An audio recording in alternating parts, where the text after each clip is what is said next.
Стрэс гэта не ваш вораг. На табе адреналін, картызол, ідзі нешта рабі са сваім жыццём. Пагаладаць гэта добра і дзень, і два. Вау, гэта працуе. Ненавідзець сваё цела непрадуктыўна.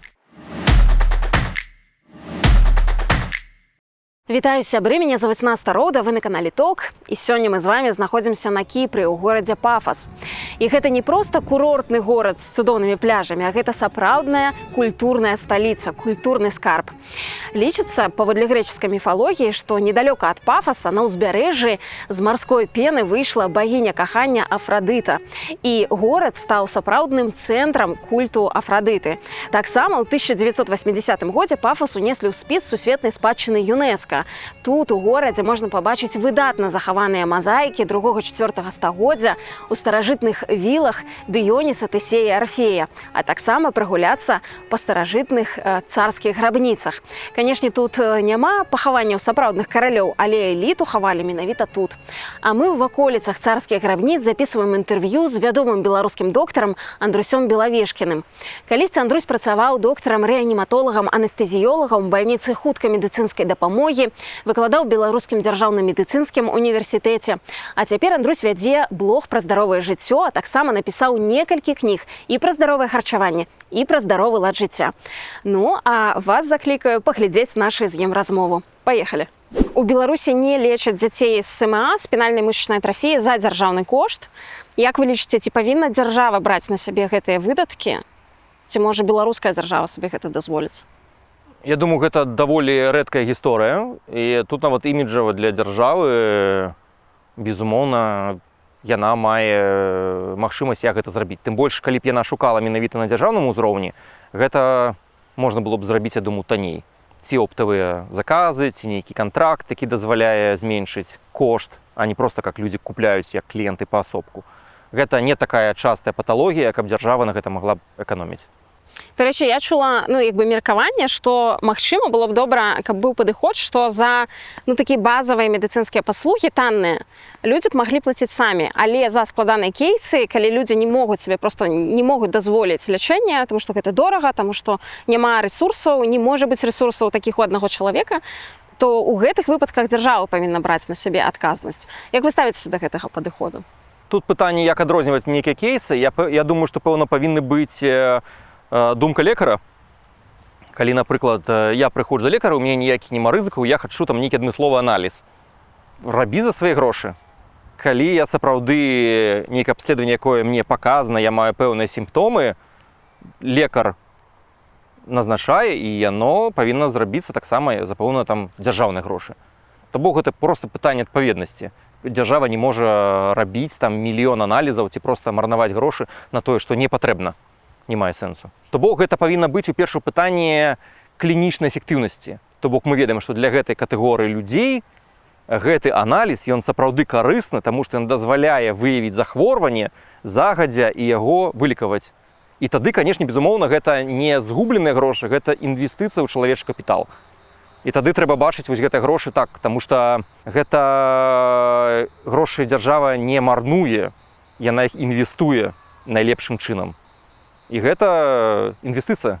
Здаецца, што мы зараз жывём увогуле ў такую эпоху фастфуду, так? Жанчына не паспела нарадзіць, ужо давай да пабачэння едзь да хаты. Там раніцай зрабілі аперацыю, вечарам дадому. І гэта ж шмат у якіх сферах, так? Наколькі гэта добра? Зноў ж такі, з медыцынскага пункту гледжання ёсць пытанне эфектыўнасці. Часам проста людзей пакласці ў шпіталь, пракапаць, як настойваюць многія пацыенты, гэта проста не мае аніякага эфекту, не даказана. Гэта проста марнаванне часу медыцыны. А пацыент можа настойваць, вось мне нешта дрэнна адчуваеце, пакладзіце, пракапаць, вось не патрэбна. Калі чалавек можа амбулаторна лекавацца, хай амбулаторна. Калі гэтыя таблеткі ўсвойваюцца праз рот вітаміну, не трэба іх калоць. То бок кожнае пытанне тут гэта не пытанне, хутчэй за ўсё, добра ці дрэнна, гэта пытанне з навуковага пункту гледжання. Ці гэтае дзеянне карысна і прынясе нейкую эфектыўную для пацыента карысць, ці гэта проста пустыя грошы. Таму што часам устрымацца ад чагосьці, што лекары толькі як гэта дуже духом лекары могуць пагаварыць з пацыентам і назначыць адзін лек ці нічога не назначыць. Гэта патрэбна такая вытрымка. Гэта нават цяжэй, чым проста напісаць мільённы спісак працэдур, ідзі, хадзі, рабі, проста каб займаць час, нейкая там фізіётэрапія, якая не мае такая псеўда сродкі медыцыны, марнаванне проста часу, вось і ўсё. Дарэчы, сапраўды это важнае пытанне вось гэтай гіпердыягностыкі, так, якая цяпер даволі распаўсюджаная, тому што ўжо не такая праблема пайсці да доктара, так, і людзі многія ходзяць на ўсякі выпадак, так, а раптам што-небудзь знойдуць. Так, і тут шмат яшчэ псеўдамедыцыны, якая мімікруе, выкарыстоўвае белыя халаты як камуфляж, нібыта гэта медыцына, часам у цэнтрах розныя там біярэзананс, мы ў вас знайшлі 3 паразіты, таму купіце наш бат. І вось гэта ўсё, гэта не мае ніякага ці гамеапатыя, якая таксама прадаецца ў аптэках. Гэта тое, што павінна быць проста ад медыцыны вычышчана. І крытэрыем тут павінна быць не хто каму там нейкіх там грошаў занёс ці папрасіў, а павінна быць проста пытанне навуковае. Таму што медыцыну свой час прайшла цяжкі перыяд, там сярэднявечча, калі асноўным крытэрыем мы гэта робім ці не была вера ў аўтарытэт. То бок, вось там чалавек 300 годзе нешта сказаў, мы гэта робім, нават не сумняваючыся. Потым лекары ўсё ж такі пачалі навуковы падыход, сталі рабіць пэўнае даследаванне, там, з 18 стагоддзя, і ў медыцыны адразу пайшоў прагрэс. Проста калі пачалі прыкладваць навуковы падыход да медыцыны. Ну, увогуле, як у ўсяго чалавецтва, як толькі яны пачалі навуковы падыход прыкладваць да ўсяго, пайшоў прагрэс. І зараз адзіная сфера, дзе не прыкладваецца навуковы падыход, гэта палітыка. Там у нас все на ўзроўні малпаў трымаецца. А самыя папулярныя папулісты? Ну, як і у малпаў, так. А як распазнаць вось гэтых шарлатанаў, так, на што звяртаць увагу людзям, каб зразумець, што табе прадаюць штосьці, што табе рэальна трэба, а не абы што? Ну, ёсць пэўна цэлыя базы даных, якія, напрыклад, Кахрэйн, і пачытаць можна, там на ўсіх мовах гэта ёсць, узровень доказнасці.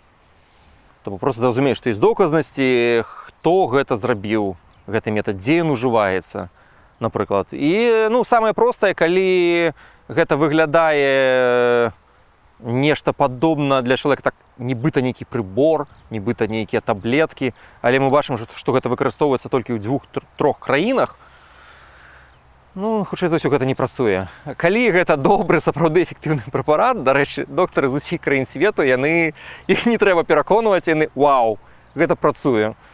Вось, напрыклад, як аземпік, так? Нікога не трэба пераконваць, все доктары даследавання правялі, і ён працуе.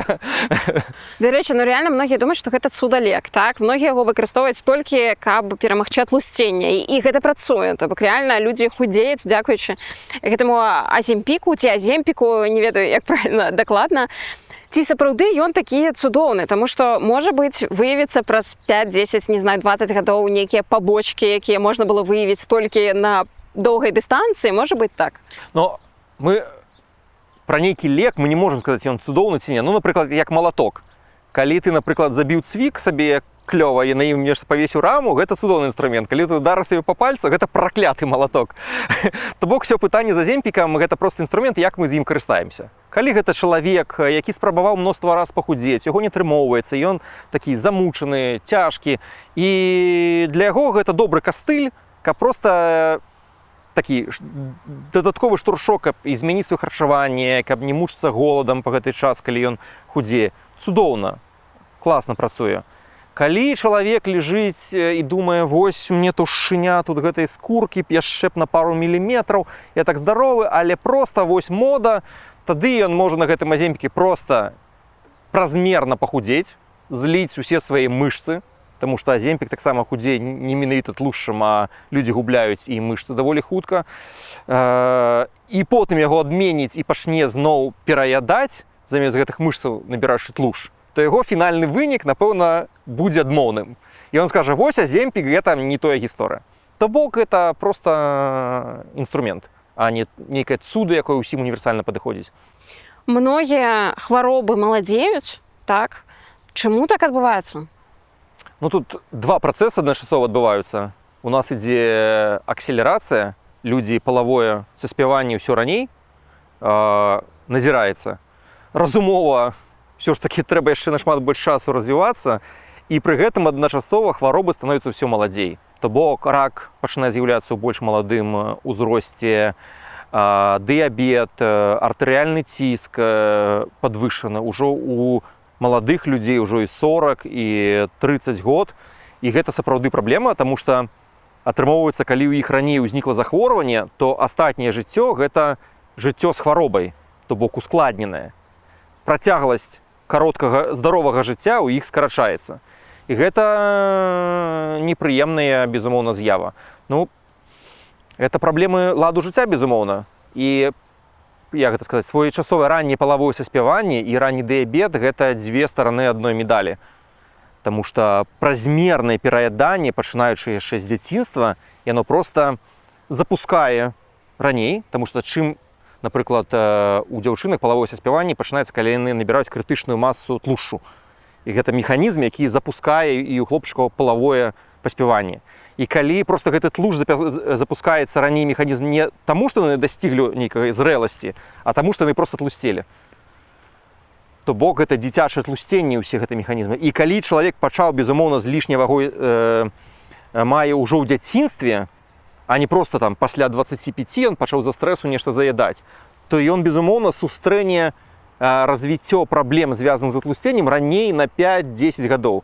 А атлусценне гэта не проста там рызыка там касметычны нейкі недахоп, гэта рызыка і дыябету, і дэмэнцыі, і хваробы сэрца, і яно павялічвае рызыку амаль 15 відаў раку падвышае. Таму што тлушч лішні гэта не проста нейкая нейтральная матэрыял, гэта гарманальна актыўны такая орган, які павялічвае хранічнае запаленне, ці, напрыклад, вось гэтае робіць непрыемныя штукі з гармонамі. У мужчын, напрыклад, вось ён чым шырэй талія, як зразумець, тым ніжэйшы ўзровень тэстастэрону. А ў жанчын атрымоўваецца наадварот, у іх унутраны тлушч ён павялічвае ўзровень андрагенаў. То бок ён такі па-рознаму спрацоўвае, але вынік адзін – дысбаланс палавых гармонаў, які прыводзіць да праблем з фертыльнасцю і да розных працэсаў накшталт там вось рызыка аўтызма. Вось людзі пытаюць, вось там аўтызм, там у чым прычына, але ёсць вельмі проста гісторыя і прэдыктар – гэта ўзровень андрагенаў падчас цяжарнасці ў арганізме жанчыны. А андрагены адкуль бяруцца? Таму што сіндром полікістозных яечнікаў вызывае павышаны ўзровень андрагена. А адкуль бяруцца сіндром полікістозных яечнікаў? Таму што развілась інсулінарэзістэнтнасць, маецца на ўвазе сістэмна. А адкуль узялася інсулінарэзістэнтнасць? Таму што мала фізічнай актыўнасці і шмат пераядання. І то бок выглядае, што гэта зусім розныя нейкія гісторыі, але гэта ўсё звенні аднаго ланцугу, насамрэч. Просто розныя этапы вось развіцця гэтай праблемы. Але гэта вельмі цікава, таму што зараз столькі спекуляцый вакол аўтызму, так, таму што выглядае, што сапраўды ўсё больш дзяцей з аўтызмам. Цяжка сказаць, наколькі гэта лічбамі даказана, можа быць, вы больш ведаеце. Але у інтэрнэтах, што называецца, там пішуць, што нібыта з-за прышчэпак, то бок чаго толькі можна не пачытаць, не пабачыць на гэтую тэму, то бок вельмі шмат спекуляцый вакол гэтай тэмы. Але ці сапраўды мы можам казаць пра тое, што прычына ў тым, што людзі вядуць менш здаровы лад жыцця? Ну, гэта не проста адна прычына, гэта яшчэ як гэта заўсёды... Што яшчэ можа быць прычынай? Ну, павінна гэта схільнасць генетычная. То бок гэта павінна быць уразлівасць генетычная да гэтага захворвання. І часам гэта яна такая можа мець нейкі пэўны спадчынны эфект, безумоўны. Як у многіх іншых хваробаў. Напрыклад, самы просты тэст гэта паглядзець не менш эфектыўна, чым генетыка, гэта проста вся прамая лінія, наколькі мы ведаем, і іх родныя браты і сёстры, і паглядзець, у якім узросце, чым яны хварэлі. І проста нават сабраць такі свой сямейны анамнез, і вельмі часта, калі захворванне пачынаецца раней, чым у сярэднім, яно, безумоўна, мае генетычны складнік. Ці нейкія віды рака, калі яны сустракаліся ў прамых сваякоў, гэта пытанне зрабіць на 5 гадоў гэты скрынінг у сябе раней, нават чым стандартны нейкі расклад. Ну, спадчынны элемент, ён, безумоўна, існуе. А вось гэтыя тэсты ДНК, так, супер распаўсюджаныя апошнім часам, вельмі модныя. Ну, колькі гэта эфектыўны інструмент зразумець, што будзе з табой праз 10, 20, 30 гадоў, да якіх хвароб ты схільны і так далей, і так далей? Інструмент менш дае, чым людзі чакаюць, таму што людзі чакаюць: вау, я зрабіў генетычны тэст, цяпер я ўсё пра сябе ведаю. Звычайна рэакцыя, чалавек зробіў тэст: вау, я такі ж, як і ўсе. У тым сэнсе, што менавіта монагенныя, калі адзін ген выклікае захворванне, такія хваробы даволі рэдкія, яны даволі добра вывучаны.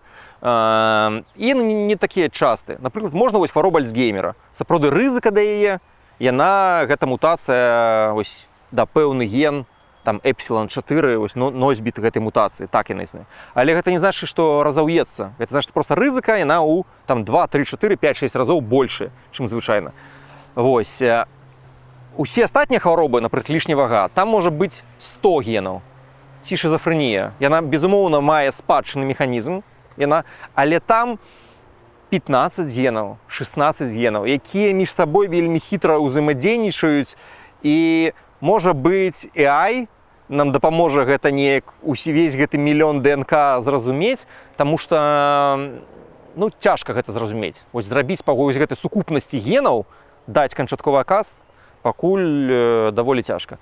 Таму тэст, калі вам цікава сабе вывучыць, гэта клёва, таму што сапраўды вы можете знайсці шмат пра сябе цікавай інфармацыі, але спадзявацца, што ўсё гэтым зразумееце, не.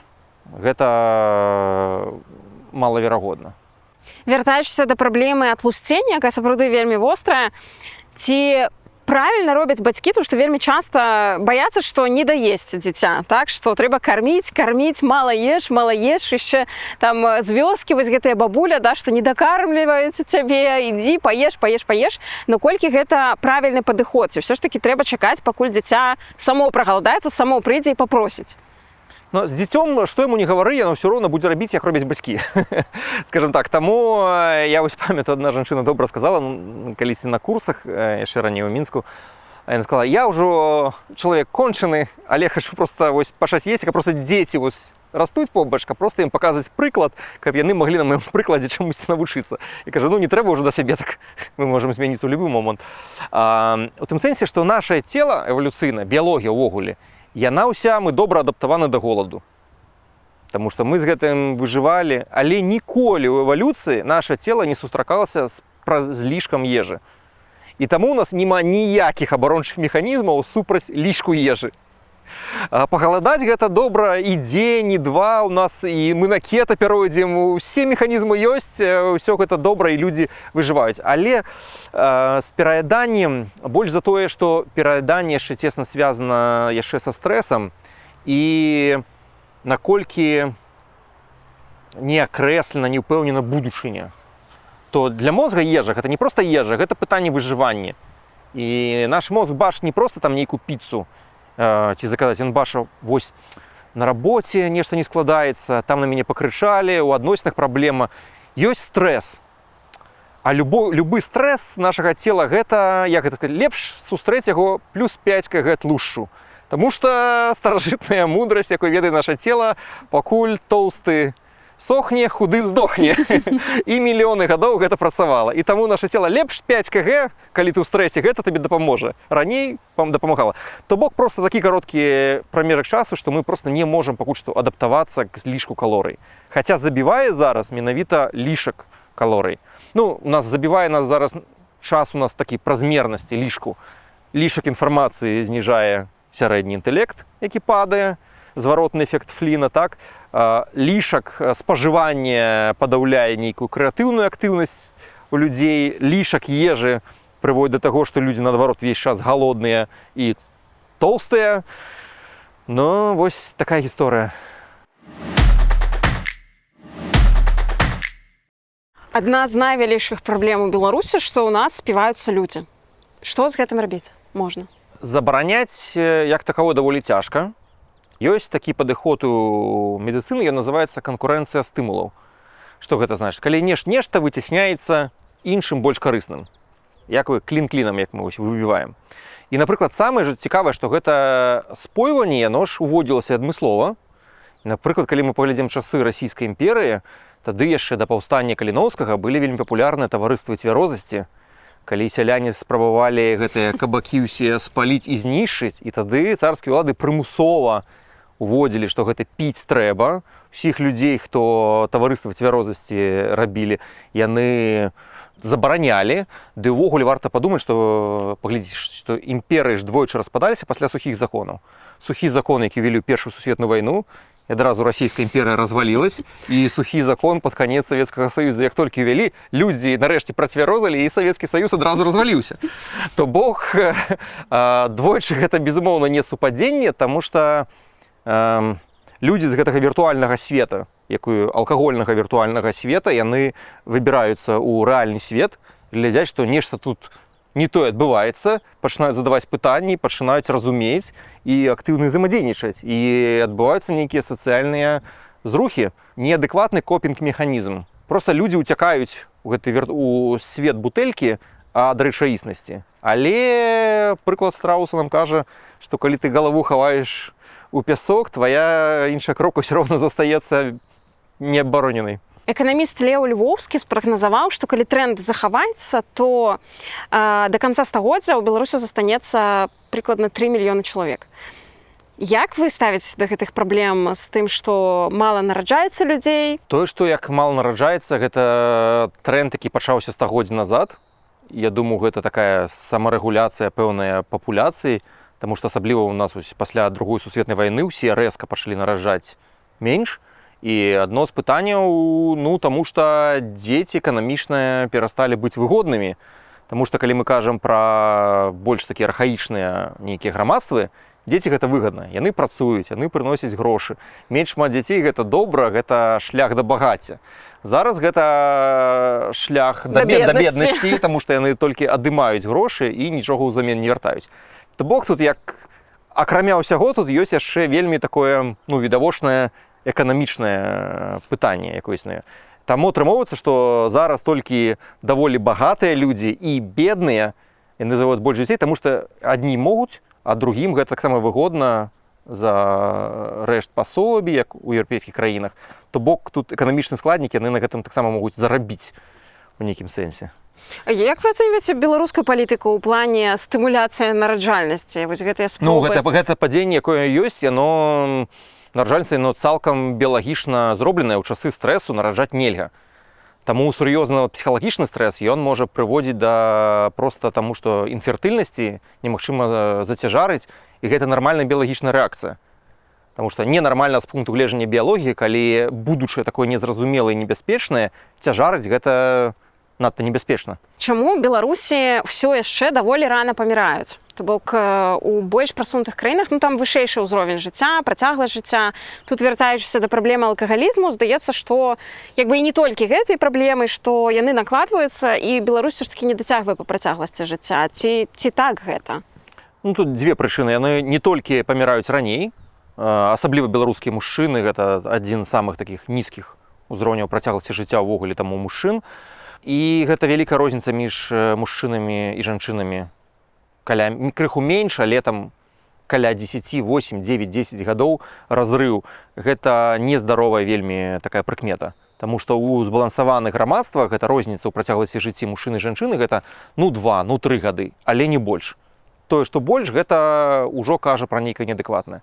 Шмат ёсць прычыны, пэўна, адна з прычын, я думаю, што гэта крышку іншыя механізмы, ўсё ж такі мужчынам ім даволі высокі ўплыў аказвае іх стрэс, іх сацыяльная роля, як яны ці могуць забяспечыць сабе, ці могуць яны нейкі быць у чымсьці лідарамі, у чымсьці самадастатковымі ў гэтым сэнсе.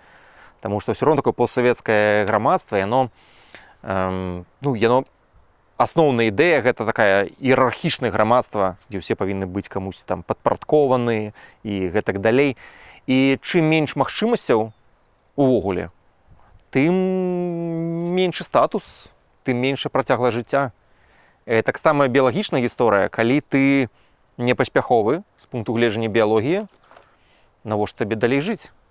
То бок нізкі статус, калі людзі адчуваюць, перажываюць ці маюць усвядомлены свой нізкі статус, яны жывуць менш. Не толькі людзі, увогуле ўсе. Вось тое, што насельніцтва ў Беларусі старэе, за кошт таго, што мала нараджаецца, як гэта з часам будзе трансфармаваць сістэму аховы здароўя, так? Таму што здаецца, што нагрузка будзе толькі расці і так да бясконцасці. Нагрузка будзе, безумоўна, расці на сістэму. і вось павелічэнне пенсіоннага ўзросту і гэтак далей, але гэтыя сродкі я не думаю, што яны могуць радыкальна вырашыць. Тут трэба рыхтавацца і нешта планаваць загадзя, як з гэтым справіцца. Таму што, карціна вымалёўваецца не вельмі радасная. Павелічэнне якасці жыцця, павелічэнне самастойнасці людзей дзесьці, павелічэнне нейкіх рэсурсаў самаадукацыі ў галіне здароўя, гэта ўсё, што магло бы крышачку рассеяць вось гэты ціск на медыцынскую сістэму. Таму што так, як зараз, у такой колькасці людзей гэта будзе вельмі цяжка. Зараз у пэўным сэнсе вярнулася зноў мода паліць, але ўжо не цыгареты, а айкасы, вейпы. Як гэта ўплывае на здароўе, асабліва падлеткаў, таму што сярод іх даволі модна паліць вейпы тыя ж самыя? Тут ёсць два пытанні. Першае, што гэта непасрэдная шкода ўсё ж такі прадуктаў згарання менш, так, у ўсіх гэтых айкасах і вейпах, але нікатын такая ж адыктыўная рэч, і у той форме, як яны спажываюць у айкасах, ён яшчэ больш адыктыўны. Таму што яны спажываюць яго часцей. І чым часцей ты спажываеш нейкі наркатычны элемент, неважна, гэта паскроліць рылсы ці зрабіць зацяжку, механізм аднолькавы, тым больш глыбокая развіваецца залежнасць.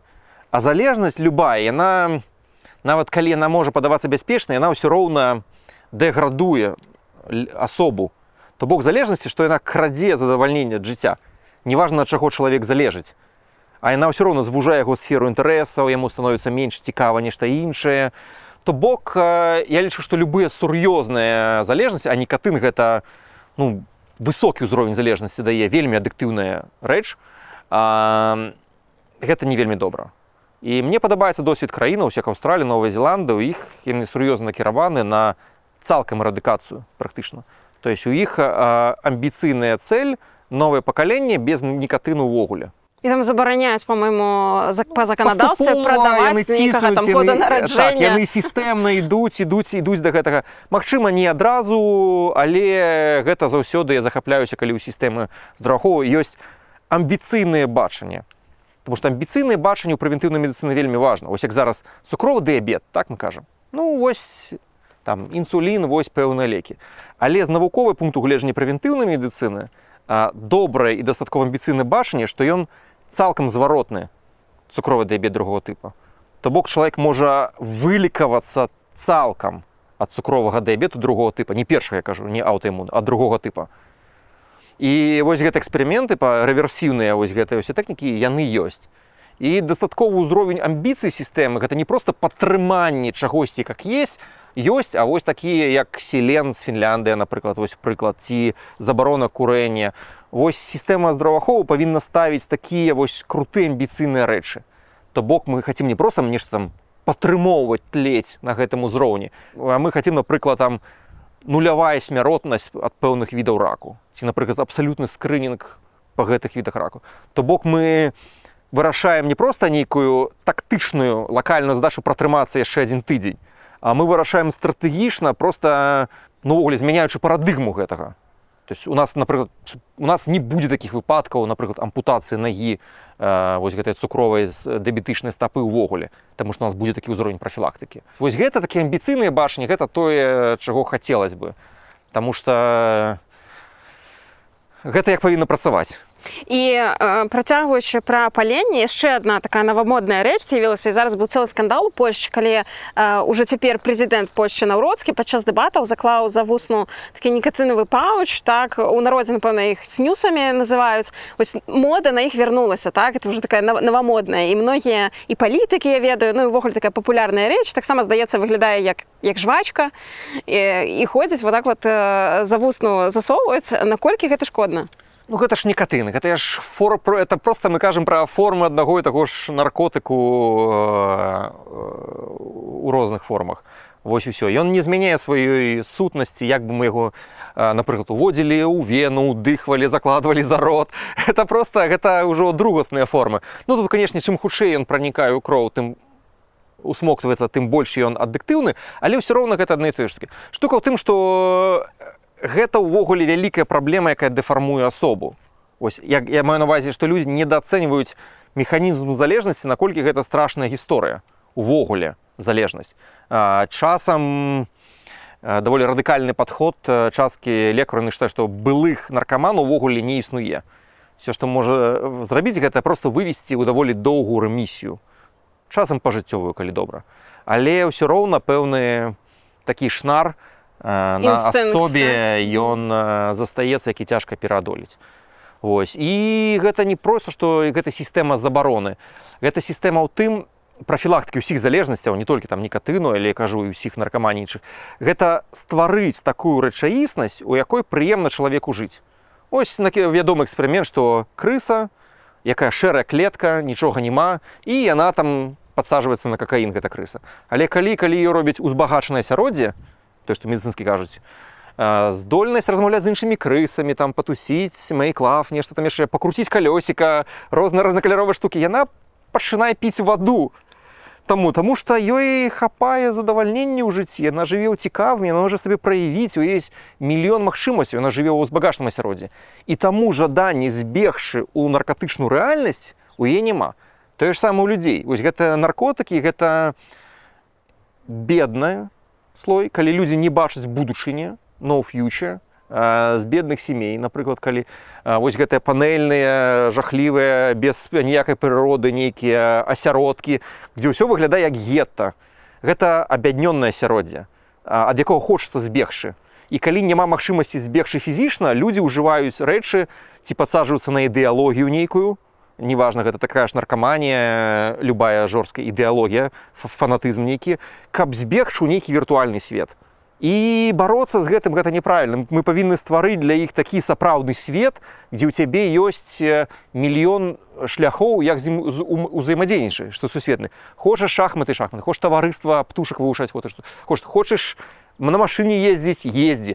І вось гэта магчымасць і шмат людзей таксама знайсці групы, хто-то каму ж цікава, праявіць сабе, пабудаваць нешта сваё, неважна, свой бізнес, камусьці вось адбудаваць старую сядзібу, камусьці, не ведаю, клапаціцца пра катоў кудысьці. І такіх нішаў мільён. І сапраўднае складанае грамадства, яно і стварае вось гэтае узбагачанае асяроддзе, якое дазваляе кожнаму чалавеку знайсці месца, дзе сабе знайсці і праявіць. І калі чалавек знаходзіць, навошта яму гэтыя рэчы? Яму клёва тут, у сапраўднай рэчаіснасці, клёва, я атрымаў, навошта мне кудысьці збегаць? Гэта мой дом, я не хачу сюды адсюль збегаць, мне тут падабаецца жыць.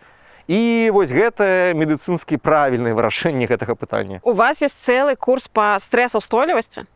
Як беларусам вывозяць вось гэтую беларускую рэчаіснасць, так? Таму што там бясплатна выкладзена на Ютубе. Так, рэкамендую ўсім паглядзець. Але, сапраўды, вельмі шмат і фактараў стрэсу, і шмат страху, і не кажучы пра нашу проста сучаснасць, якая складаецца са стрэсу, тэлефоны, апавяшчэнні, проста штосьці адбываецца, навіны. Ну, па-першую, па стрэс, самае першае, што зразумець, стрэс гэта не ваш вораг. То есть стрэс гэта не нешта такое першапачаткова дрэннае, злое і выклікаючы хвароб. Стрэс гэта энергія, каб справіцца з нейкім выклікам, калі мы не можам справіцца на сваім звычайным спакойным узроўні. Гэта проста энергія. Арганізм кажа: на табе адрэналін, картызол, ідзі нешта рабі са сваім жыццём. І калі чалавек проста працягвае трасціся і нічога не рабіць, увесь гэты стрэс яго развальвае. Вось, напрыклад, як мы, калі мы нервуемся, што мы адчуваем? У нас там пульс падымаецца, так? Мы напружваемся, тонус мышц павялічваецца, узровень глюкозу і тлушча ў крыві ўзрастае. Арганізм кажа: бей ці збегай. Вось, і калі ты б'еш і бяжыш, все гэта расходуецца па сваім назначэнні, ніякіх пабочных эфектаў тут няма. Але ты калі працягваеш трусіцца і ляжаць на канапе, вось увесь гэты падвышаны ціск, падвышаная глюкоза, падвышаны тлуш асядае на сценках сасудаў, выклікае пэўныя праблемы, і тады ёсць эфекты. Таму спорт. Ну, прысядаць, як мінімум, так, ці бегаць. Гэта самы лепшы спосаб утылізацыі. Але не хочацца. Таму што цела кажацца? Ну, раз такі стрэс, трэба рыхтавацца да будучыні. Трэба тлуш, вось гэта так, весь гэта збіраць. І не рухацца, не траціць калорыі, каб выжыць. Такі рэжым, які медведзя, які засынае і хоча пераспаць весь гэты стрэс. Самы небяспечны стрэс, асабліва для беларусаў, які найбольш цяжка перажываецца ўсімі, гэта бездапаможнасць і некантралюемы стрэс. Ну, як гэта растлумачыць? Ну, вось у стаматолага, так? Калі мы прыйшлі, вось уяві стаматолага, які маўчыць увесь сеанс. Вось прыйшоў, просто рот адкрыў, і вось нейкі час, нейкія штукі адбываецца. Ці просто стоматолог, які робіць тое ж самае, але ўсё тлумачыць. Вось зараз будзе балець, але гэта для таго, таму што тут вось карыёзна ёсць нейкая вось пляма, гэта будзе толькі 20 секунд, пацярпі, малайчынка, цудоўна справіўся, і ты неяк усё гэта перажываецца нашмат больш зразумела, таму што это прадказальна, наколькі гэта будзе працягвацца, наколькі будзе больна, і ты разумееш сэнс гэтых дзеянняў. Ну, больна, але вось для гэтай мэты. І ён на цела і на мозг, такі стрэс, ён нармальна перажываецца. Але самы страшны стрэс, як зараз, незразумела, колькі гэта будзе. Незразумела, тычыцца мяне ці маіх блізкіх, ці не тычыцца мяне ці маіх блізкіх. Незразумела, наколькі гэта будзе. І розныя, дарэчы, дыктатары, вось яны наўмысна вось гэта ствараюць, менавіта невызначанасць, калі ніякіх законаў няма. Гэта самае лепшае сродак, каб усё насельніцтва было ў суцэльным стрэсе. Ёсць нават у Гімлера такая гісторыя, што они арыштавалі нацы, які быў вельмі такі фанат Гітлера, і іх пытаюць, навошта ты яго СС арыштавала, ці гестапа, не ведаю. Ён кажа, ну як, ён жа там дакладна быў не здраднік, ён як? Трэба, каб не было ніякіх правіл, каб усе баяліся і не ведалі, за што іх могуць арыштаваць. Вось гэта тая атмасфера, у якой у людзей падаўляецца любая воля да супраціву. Калі нават самых лаяльных могуць арыштоўваюць часам, і то не арыштоўваюць. То бок непрадказальнасць узнікае, будучыня зусім незразумела. І гэты стрэс ён максімальна паралізуе і максімальна шкодны для здароўя. Ну, як кантралировать тут самы просты спосаб гэта рабіць все, што не забаронена.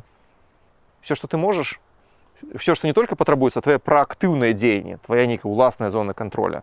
Стаў, зрабіў нешта яшчэ, і у гэта зона яна і падсілкоўвае чалавека.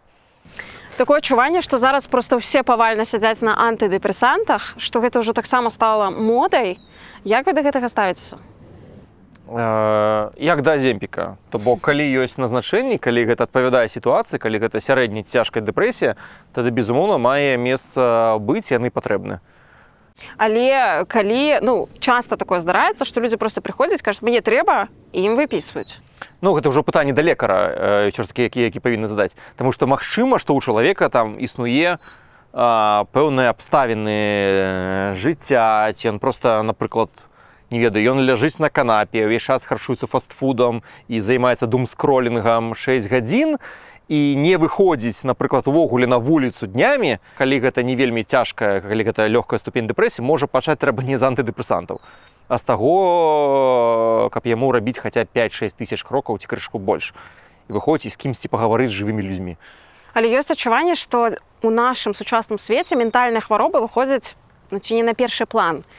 Ці так гэта? І з чым можна звязаць вось гэты тренд, які мы назіраем цяпер? Ну, тут гэта два тренды. Першая, гэта медыкалізацыя хвароб, так, і ці пэўных ставін. Тут ёсць такі медыцынскі жарт, што пацыент прыходзіць, лекар кажа яму, ну вось у вас хвароба выкліканая нездаровым ладам жыцця. І такі пацыент, так што мне, доктар, трэба змяніць лад жыцця? Не, выпіце гэту таблетку. Вось тое ж самае і тут. А роль ментальных захворванняў, ну, тут па аналогіі з дыябетам, з атлусценнем. Празмернае спажыванне пры недастатковым, як гэта казаць, стварэнні чагосьці. Таму што зараз чалавек можа за дзень спажыць столькі інфармацыі, колькі сярэднявечны селянін за паўгода.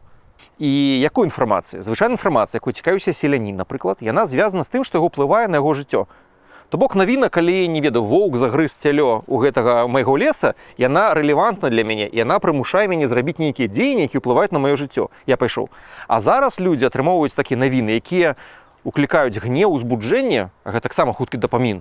Такія нашы навіны павінны кагосьці супраць кагосьці разлаваць, так, асноўны накірунак. Што вось ёсць аўдыторыя, трэба злавацца і гнеў адчуваць на кагосьці. І гэты гнеў, ён бездапаможны. Таму што гэта навіна тычыцца чагосьці, што даволі далёка ад цябе, што ты не можаш зрабіць. А калі ты адчуваеш стрэс і пры гэтым бездапаможнасць, гэта не вельмі добрая для твоей псіхікі. Таму што гэта вывучае вось гэту вывучаную бездапаможнасць, такі стан, які як блізкі да выгарання. Самыя лепшыя навіны спажываць гэта навіны хатняга чату, калі гэта дом, напрыклад, ці вашага раёну, самыя карысныя навіны. Простыя, тычыцца вас, і вы можете неяк на гэта паўплываць на гэту сітуацыю сваімі рэальнымі дзеяннямі. Вось гэта даволі такі тэрапеўтычны чат, у які трэба заходзіць, а не там дзесьці, вось хтосьці вінават за 1000 кіламетраў, давайте на кагосьці разам злавацца і адчуваць сваю, перажываць сваю, прыніжальна перажываць свой гнеў, рэсентымент і бездапаможнасць. Але гэта ж можа пасля прывесці да неўключанасці ў грамадска-палітычныя працэсы, што прывядзе да таго, што зноў выберуць Лукашэнку пры новых выбарах, калі яны калісьці адбудуцца. Ну, гэта пытанне, што это адкуль дзейнічаць зверху ці знізу. Я ўсё ж такі думаю, што беларусам ось 20-й год гэта дзейнічанне знізу, і гэта паказала, што гэта эфектыўна. Менавіта ў тым сэнсе, што гэта як кроплі, якія зліваюцца разам, і што гэта больш трывала і больш, як сказаць, эвалюцыйна дасканала. Чым шукаць нейкага там адзінага лідара, мы дзейнічаем, лідары з'явяцца. Яны проста як кропкі самаарганізацыі. Калі ёсць мноства асобных груп, якія пачынаюць узаемадзейнічаць, якія, можа, не звязаны, гэта нашмат лепшая стратэгія выжывання. Чым ёсць адзін лідар, яго кудысьці пасадзілі, і ўсё гэта развалілася, ўсё імгненна развалілася. А як соцсеткі ўплываюць на здароўе? Калі сказаць агулам, соцсеткі зараз далёка не тыя, якія бы яны першапачаткова пачыналіся. Гэта не лента сяброў, якую мы бачым. TikTok – гэта 95-97% інфармацыі мы спажываем, якую мы не выбіралі. Ось параўнаю крама, уявіце, вы прыходзіце ў краму, і вам навальваюць прадукты, якія вы самі не выбралі, і кажуць, купляй. От тое ж самае адбываецца. Все вырашаюць алгарытмы, і тыя, хто ім кіруе. І іх задача, каб вы найбольш, каб вы не вырасталі псіхічна здаровымі, каб вы найбольш часу праводзілі ў гэтай сетцы, вас трэба вывесці на нейкія эмоцыі, на гэтых эмоцыях вы лепш і купляеце, яшчэ больш спажываеце, і гэта ўсё такі вельмі парочнае кола, заганнае кола, якое толькі зацягвае чалавеку. Плюс, я лічу, што гэта горш за цукар, і можа горш, чым за нікацін, таму што цукар не адаптуецца. Цукар ён сёння і цукар заўтра гэта адзін і той ж цукар. А соцсетка, толькі ты на секунду затрымаўся нешта паглядзець, і яна, ага, гэта табе падабаецца. Толькі спатрэбілась, напрыклад, Ілону Маску расказваць пра нейкі генацыд, все, грок, яго AI усім расказвае тое, што уладару таму, хто кантралюе гэту сетку, тое, што яму захацелась усім у вушы ўліваць, ён гэта усім цяпер улівае мільёнам карыстальнікаў. І гэта небяспечна. Гэта не тыя перапіска з сябрамі. У вас таксама ёсць курс, напэўна, можна так сказаць, пра дафамін, так? Раскажыце сутнасць, так? Што людзям трэба ведаць? Трэба зразумець, што як узнікаюць і кантралююцца нашыя жаданні. І гэта важнейшы шлях на тым, каб проста стаць самім майстрам і гаспадаром сваіх жаданняў, а не быць іх рабом. Таму што калі няма ўсведамлення, чаму я гэта адчуваю, чаму мне гэта спадабалася, чаму цікавасць да гэтага, што за гэтым стаіць, мы як вось гэтыя, як рабы. Нешта прыходзіць намі, авалодвае, не ведаю, што там шопінг, ці нейкая мода, ці цукар, ці нікатын, і проста нас растварае, і ўсё. Веданне пра гэта, яна дае разуменне, чаму я захапіўся гэтым. І яна дае разуменне, наколькі гэта небяспечным гэтыя хвалі жаданняў могуць быць. І не проста такой буддыйскі падыход, што корань усякай пакуты – гэта жаданне. Пазбавімся ад усякага жадання, так? Давайте зразумеем спачатку гэта, перад тым, як пазбавіцца ці неяк пачаць кантраляваць. Вось сучасная псіхалогія, она больш накіравана на тое, што нібыта такое разуменне, што ёсць нейкае насенне, зярно, так, чалавека, вось якое добрае і хорошае. І праблемы на яго наліплі, і трэба проста пачысціць гэтыя праблемы. Я староннікаў больш антычнага падыходу, што яны кажуць, нічога ў цябе няма. Ёсць нейкія зачаткі, ёсць нейкія там почкі і гэтак далей, але гэта не чалавек, ты проста як загатоўка. Што трэба, наадварот, разумець і пэўныя досвед, яго трэба адпрацоўваць. Трэба вучыцца быць добрым, трэба вучыцца быць спагадлівым, што гэта адукацыя. Што ты не разаўеш, гэта проста пазбавішся праблем і стаў шчаслівым чалавекам. Не, што гэта трэба ўзрошваць і над гэтым трэба працаваць найперш. І пытанне псіхалогіі, што рабіць, гэта не проста нейкую траўму шукаць у сваім мінулым, якая змаршае табе жыццё. Не, гэта разуменне таго, што гэта ўжо прайшло, мы гэта ўжо не можам змяніць. Все, што нам застаецца, гэта перарасці гэта. Нам не трэба падаць пад гэтую праблему, не трэба біцца ў лоб гэтай праблемай. Нам трэба працаваць над сабой, просто перарастаючы гэтыя праблемы і рухаючыся далей. Вось і ўсё, як ось яны стойкі параўнуюць гэта з полымем. У вас кідаюць веткі ці у вас кідаюць палкі, калі вы полымя, вы гэта з'ядаеце. То бок вашыя перашкоды становяцца вашым шляхам. І вось такі менталітэт, які ўспрымае такое прыманне рэчаіснасці, так яна дрэнная, так гэта цяжка. Што я магу зрабіць з гэтай сітуацыі, уласна? Так, вось ёсць праблема нават далёка. Што я магу канкрэтна зрабіць, канкрэтны дзень? Як гэта мноства беларускіх ініцыятыў? Яны не ставілі сабе мэтай там нейкую глобальную рэвалюцыю ці нешта перадукаванне. Гэта звычайна вельмі простыя рэчы. Давайте скінемся гэтаму чалавеку. Давайте падвязем тут нейкія маскі, вось гэта можа. І вось усіх гэтых маленькіх дзеянняў, яны карысныя для чалавека, яны замест бездапаможнасці даюць адчуванне, ты нешта робіш, хай маленькае, але гэта не проста дапамога, гэта ты ж сабе дапамагаеш. Ты перарастаеш сваю бездапаможнасць. Ты кажаш, так, ёсць ковід, ёсць гэта эпідэмія, але я тут адвёз маскі, і ты сябе адчуваеш нашмат лепш. Это пра беларускую салідарнасць і яе прыроду. Канешне, гэта самы здаровы спосаб справіцца са стрэсам. Ты не проста бухаеш перад тэлевізарам, заліваючы сабе ідэалогію з экрана і алкаголь сюды, а ты бачыш, што, аказваецца, сапраўдныя рэальныя дзеянні ў рэальным жыцці, яны ж клёвыя. Гэта ж крута, гэта і прыемнае адчуванне, і прыемны вынік рэальны, які ты бачыш. Да рэчы, цяпер яшчэ таксама модныя всякія курсы нутрыцыёлагаў, так, пра харчаванне, пра кантроль з харчаваннем. І некаторыя такія новыя нутрыцыёлагі, так, які прайшлі трохмесячныя курсы, бяруць на сябе адказнасць выбудоўваць план харчавання людзям, у якіх ёсць праблемы з харчаваннем. Як вы да гэтага ставіцеся? Тое, што людзі пачынаюць клопат пра сваё здароўе з талеркі, гэта распаўсюджаная з'ява. Ну, звычайна, з чаго людзі пачынаюць? Ці з цела, фізічная актыўнасць, ці з талеркі. Таму што талерка гэта проста, гэта такі зона кантролю такая абмежаваная, і ты проста кажаш так, усё жыццё кантраляваць цяжка, пачну кантраляваць, што я кладу сабе ў рот. І гэта нармальна. І часам людзі, дарэчы, у дэпрэсіі пачынаюць мяць харчаванне. І ты спачатку просто прыглядаешся да чалавека, які кажа, я хачу на дыету. Ты глядзіш, так у вас дэпрэсія яшчэ. Можа быць, давайте вось яшчэ вось гэта дабавім, а не толькі талерку. І гэта нармальна, што у людзей такая цікавасць. Але справа ў тым, што як у канкурэнцыі сацыяльных сетак трэба рабіць усё больш экстрэмальна нейкія штукі, каб прыцягнуць увагу.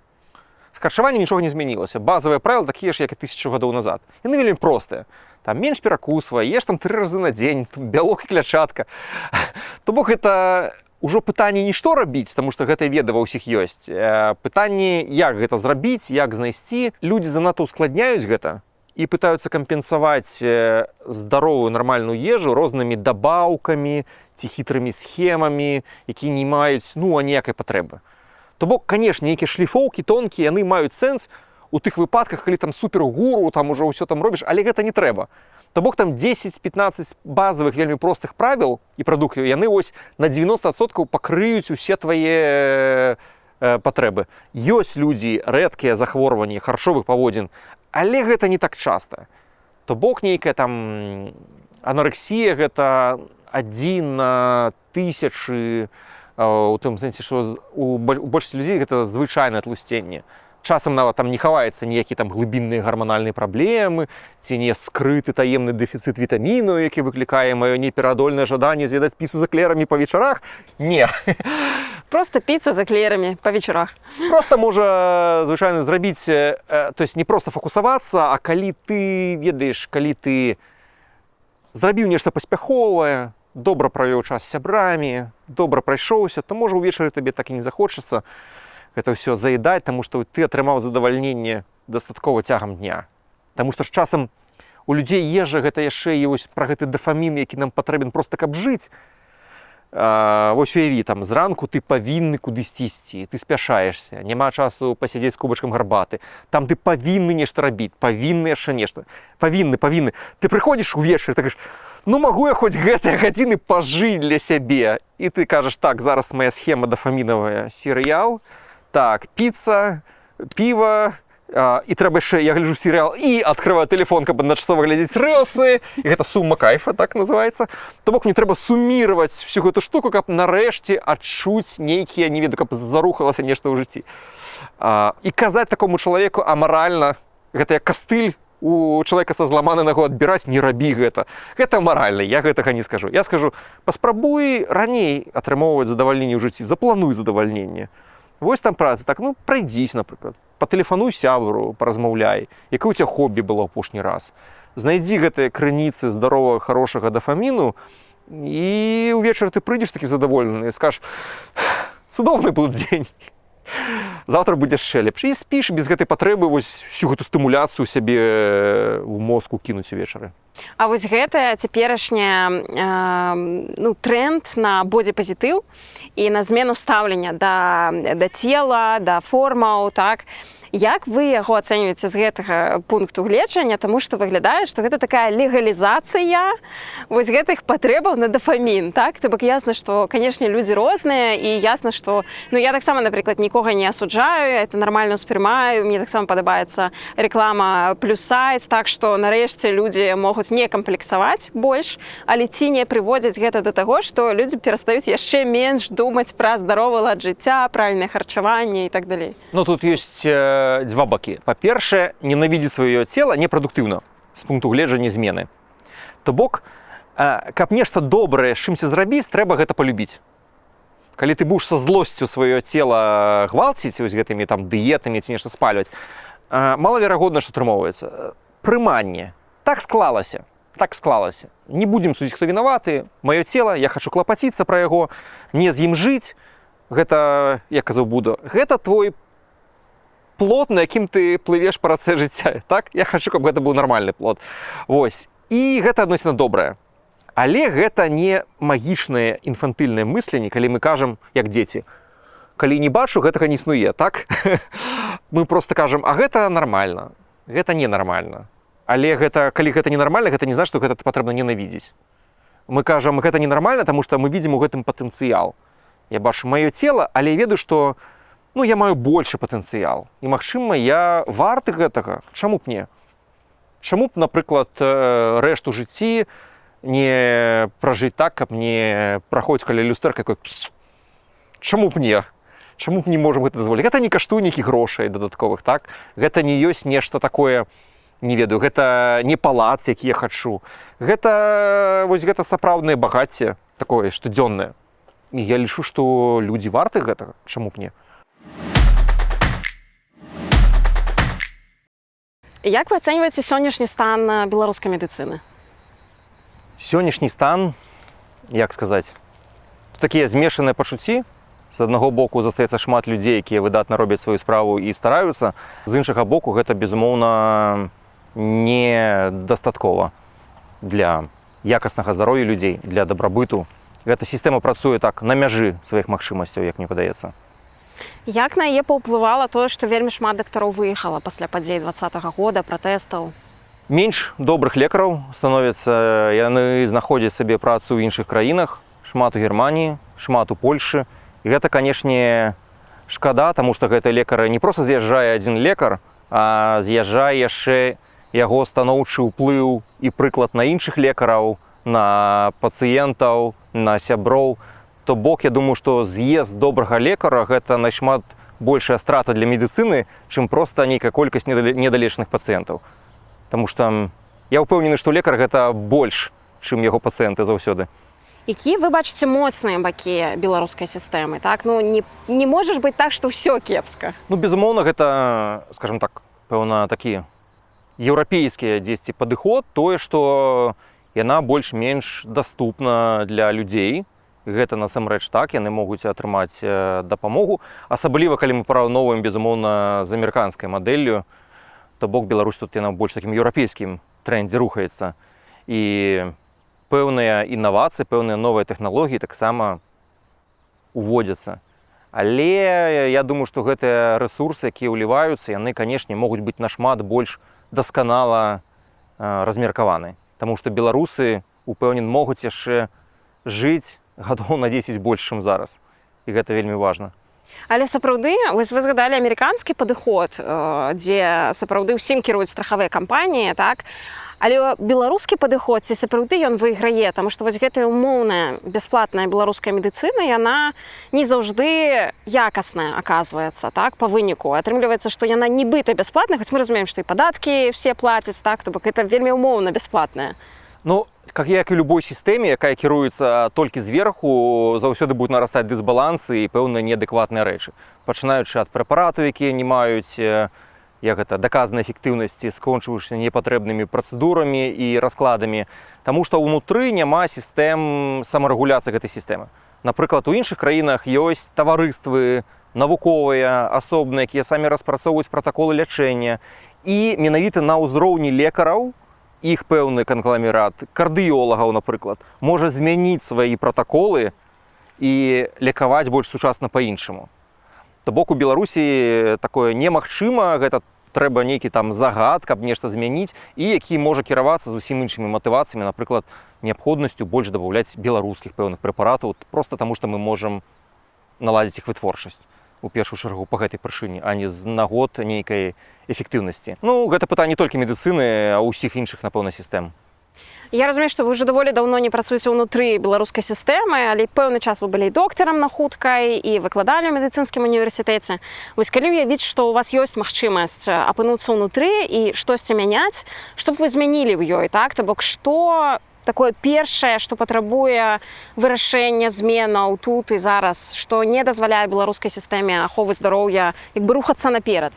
Цяжка сказаць асабліва, таму што гэта пытанне, напэўна, рэформа. Мая асабістая цікавасць у тым, асабліва калі у свой час, калі працаваў у бальніцы хуткай, зрабіць так, каб гэтыя людзі туды не трапілі. Таму што адзін рубель, які мы патрацілі на прафілактыку загадзя, ён нам зэканоміць 100, 200, 1000 рублёў потым. І менавіта сапраўдная медыцына гэта найперш павінна быць прэвентыўная медыцына, якая накіравана проста на тое, каб гэтыя хваробы зменшыць іх рызыку, каб яны не развіваліся. І асабліва мне вось у гэтым пытанні прэвентыўнасці яно самае цікавае. Я думаю, для сістэмы дзяржаўнай гэта павінна быць пабудавана на папярэджванні захворванняў, на сістэмным узроўні, безумоўна. А што можна рабіць у гэтым кірунку на ўзроўні дзяржавы? Таму што я разумею, што вы персанальна рухаецеся ў гэтым кірунку, вядзеце папулярны блог, так, які папулярызуе здаровы лад жыцця, і гэта акурат вось гэтай прэвентыўнасці, пра якую вы кажаце. А калі гаварыць пра дзяржаву, то што можна зрабіць? Ну, глядзіце, прыклад такое мерапрыемства, гэта самыя звычайныя рэчы, якія мы ўспрымаем як нешта само сабой зразумелае. Гэта чыстая вада, з якой ўсё пачынаецца, гэта пэўны стандарт якасці прадуктаў, гэта нават йод у солі. Мы ўжо лічым гэта як само сабой зразумелым, але, ці, напрыклад, дзяржаўная праграма Фінляндыя. Яна, безумоўна, тут проста суперпрыклад, таму што яна літаральна за 15 гадоў смагла драматычна знізіць захворванне ад хвароб сэрца. І там проста сур'ёзна, пачынаючы з дзіцячых садочкаў, дзеці лепяць не гэтыя булкі, формачкі для пяску, а там капуста, морква, формачкі для пяску. Брокалі, то бок яны, я жартую, але не яны самага дзяцінства, гэта проста ўводзіцца, што вось ёсць садавіна, што вось ёсць клятчатка, што вось трэба гэтыя прадукты есці. Ці, напрыклад, як вось вырашаецца на сістэмным узроўні. Вось возьмем селен. Не такі топ-вядомы, безумоўна, мінерал, як йод, але яго дэфіцыт таксама можа негатыўна ўплываць, калі ў глебе яго мала. Так вось Фінляндыя, замест таго проста, каб камусьці людзі куплялі дадаткі селена, яна проста вырашыла, мы дададзім селен ва ўсе ўгнаенні на тэрыторыі Фінляндіі. І 5-6 гадоў колькасць селену ва ўсём, што вырошчваецца на тэрыторыі Фінляндіі, ва ўсёй сельскагаспадарчай прадукцыі пачынае расці, пачынае яго расці ўзровень у крыві людзей, і ўсё грамадства выйграе ад гэтай інтэрвенцыі. Зараз у Беларусі сапраўды шмат у якіх сферах не хапае дактароў-экспертаў, і мы часта бачым, як людзі за 3 месяцы запісваюцца да кагосьці, не могуць патрапіць, шмат скандалаў, звязаных з гэтым, так, чэргі ў 6 раніцы і так далей, і так далей, і так далей. Чаму так склалася? Ці заўжды так было? Я думаю, тут пытанне яшчэ, якое сказаць. Гэта пытанне, у першую чаргу, не да лекараў, гэта пытанне арганізацыі. Таму што часам людзі могуць выклікаць скорую, таму што проста зачасалася нешта, ці проста закружылася галава у ні адной краіне свету такога, безумоўна, нават са страхавой, нават з дзяржаўнай медыцыны такога б нельга. То бок гэта проста пытанне, наколькі эфектыўна гэтыя рэсурсы яны накіроўваюцца. То бок гэта пытанне да сістэмы, а не да асобных лекараў. А было б больш эфектыўна, калі б выклік хуткай каштаваў 10 рублёў? Умоўна. Трэба рабіць даследаванні. Я, як чалавек ўсё-такі яшчэ навукі, я не маю гатовых адказаў. Ну, ёсць людзі, якія маюць гатовыя адказы на ўсё, я проста кажу, што я не ведаю, калі я не ведаю. Я не ведаю, трэба проста глядзець, колькі у нас ёсць грошай, як мы можам максімальна эфектыўна гэтай сістэмы іх выкарыстоўваць. Таму што, безумоўна, ёсць тыя праблемы, якія могуць пачакаць. Вось, напрыклад, у Еўропе там многія людзі абражаюць: вось, я магу прыйсці там да свайго лекара, у Еўропе чакаць 3 тыдні. Ну, так тому, што то, што пачасалася ў цябе тут сып, якая высыпала, яна пачакае 3 тыдні. Доктар паглядзеў, яна пачакае. А вось гэты чалавек, у якога цячэ кроў зараз, ён не пачакае. І вось гэта таксама пытанне медыцыны, як максімальна эфектыўна размеркаваць кожны рубль так, каб ён прынёс максімальную карысць. І часам камусьці прыходзіцца пачакаць. Але медыцынскі гэта правільнае рашэнне. І тут жа ў працяг вось гэтае пытанне пра паходы тэрапеўтаў на хатнія выклікі, так? Калі сапраўды часам прыходзяць, нядаўна ставілі, так? Гэта абраза лекараў, і гэта абсалютна неэфектыўнае выкарыстанне іх інтэлекту і іх часу. Безумоўна. Я проста згадваю выпадак, калі доктарка прыйшла, а табе проста дзверы не адкрылі, так? Чалавек пайшоў у краму па малако, так? Ну, як бы ты дома павінен сидзець, раз ты не можаш дайсці да лекара, а не выклікаць лекара на дома. Не, гэта марнаванне, проста спальванне чалавечых рэсурсаў і грошаў, безумоўна. Гэты ж лекар мог бы за гэты час свае веды, свой досвед прымяніць з нашмат большай карысцю для грамадства. А як вы ставіцеся да практыкі насіць падарункі дактарам? У Беларусі такое распаўсюджана. Ну, па-першае, я вам скажу, як гэта навуковы эксперымент, калі проста взяць дактараў. Сапраўды, калі доктару нешта падарыць да кансультацыі, ён сапраўды крышку лепш паставіць дыягназ. То бок з навуковай пункта гледжання, нават калі гэта сімвалічна, гэта там можа тут спрацаваць. Але я не лічу, што гэта павінна быць менавіта звязана з самой кансультацыяй ці нешта. Хочацца хвіліна маўчання праз тыдзень, аддзячце ці нешта там зрабіць яшчэ. Але ці дарэчна гэта? Напрыклад, у Еўропе, дарэчы, беларускія дактары таксама прымаюць падарункі. Я ведаю, мне расказвалі. Я думаю, што гэта недарэчна, таму што ўсё ж такі, як гэта сказаць, доктар не павінны мець патрэбу ў гэтым увогуле. Вось. І калі ён не мае ўвогуле ніякай патрэбе ў гэтых падарунках, гэта тады пачынае выглядаць і для яго, і для гэтага недарэчна. Ну, прыніжальна нават. Так, і прыніжальна. Таму што калі, напрыклад, доктар атрымоўвае добрую зарплату, для яго ўжо ўзнагарода то, што ён дапамог. Ну, гэта заўсёды прыемнае адчуванне. Калі вось цябе ўсё добра ідзе, атрымоўваецца, гэта вельмі прыемнае пачуццё, і я думаю, што многія людзі таксама ў медыцыну ідуць за гэтым. Вось гэта. Я зрабіў, я дапамог. Які павінен быць годны заробак для медыкаў у Беларусі? Адносна іншых прафесій, можа быць. Як бы на каго варта арыентавацца, тому што ў Беларусі заўжды на вяршыні піраміды айцішнікі, так, а не дактары. Ну, як у Еўропе, дзесьці айцішнікі і дактары атрымоўваюць аднолькава. Вось, больш-менш. Ну, калі мы возьмем там... Не, дактары атрымоўваюць больш. Напрыклад, калі мы возьмем там Германію, напрыклад, і гэтак далей. Зараз у Беларусі ўлады вырашылі разабрацца з цэнамі ў прыватных медцэнтрах, але выглядае, што гэта нейкім сэнсе стрэл сабе ў нагу, так? Таму што мы разумеем, што прыватныя цэнтры закрываюць многія дзіркі ў сістэме, яны плацяць падаткі, яны даюць магчымасць працаўладкавацца, ну, амбіцыйным дактарам атрымаць нейкія большыя заробкі, магчыма, чым часам у дзяржаўнай сістэме. Навошта ўлады гэта робяць?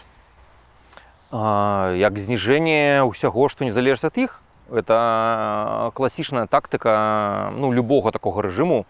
Всё прыватнае, яно будзе зачыняцца і падпарадкоўвацца, безумоўна, толькі сваім. Вось. Але гэта чаму дрэнна для ўсёй сістэмы медыцыны?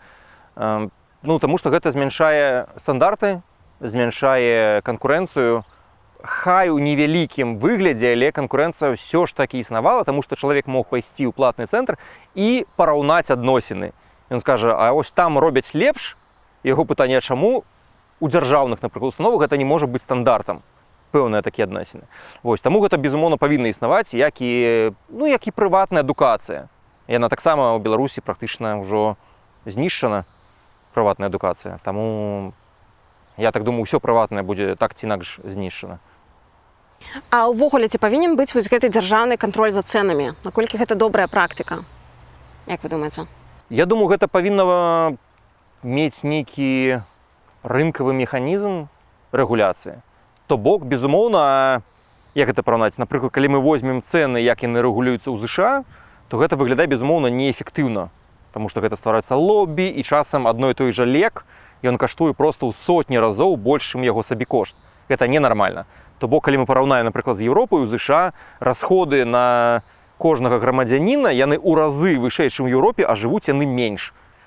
То бок, напрыклад, не ведаю, там самыя бедныя людзі, нейкі адсотак ці чвэрць бедных у Швецыі жыве даўжэй, чым чвэрць самых багатых у ЗША з непараўнальнымі расходамі на медыцыну. Пытанне не проста ў тым, колькі грошай, а наколькі яно эфектыўна і наколькі будзе абмежавана менавіта гэтая звыш даходы са здароўя, таму што гэта ненармальна таксама, безумоўна. Беларускія дактары, не толькі беларускія, украінскія, расейскія, яны зараз практыкуюць онлайн-медыцыну, так? Калі можна запісацца на кансультацыю, атрымаць яе онлайн. А еўрапейскія дактары акурат не карыстаюцца гэтым інструментам. Як так? Чаму так склалася, як вы думаеце? Ёсць такі жарт, я жартам адкажу, чаму лекару патрэбны вялікі кабінет? Таму што ён быць павінны дастаткова вялікі, каб лекар паспеў паставіць дыягназ, пакуль пацыент ідзе да яго стала, і дастаткова вялікім, каб пацыент, калі сыходзіць пасля завяршэння кансультацыі, ён яшчэ паспеў спыніцца і спытаць, і задаць пытанне, дзеля якога ён сапраўды прыйшоў на гэту кансультацыю. Гэта жарт, але, магчыма, гэта звязана з тым, што як хібы фармату ты не ўсё ўбачыш, ты не ўсё можаш зразумець. І, безумоўна, пэўны кансерватызм.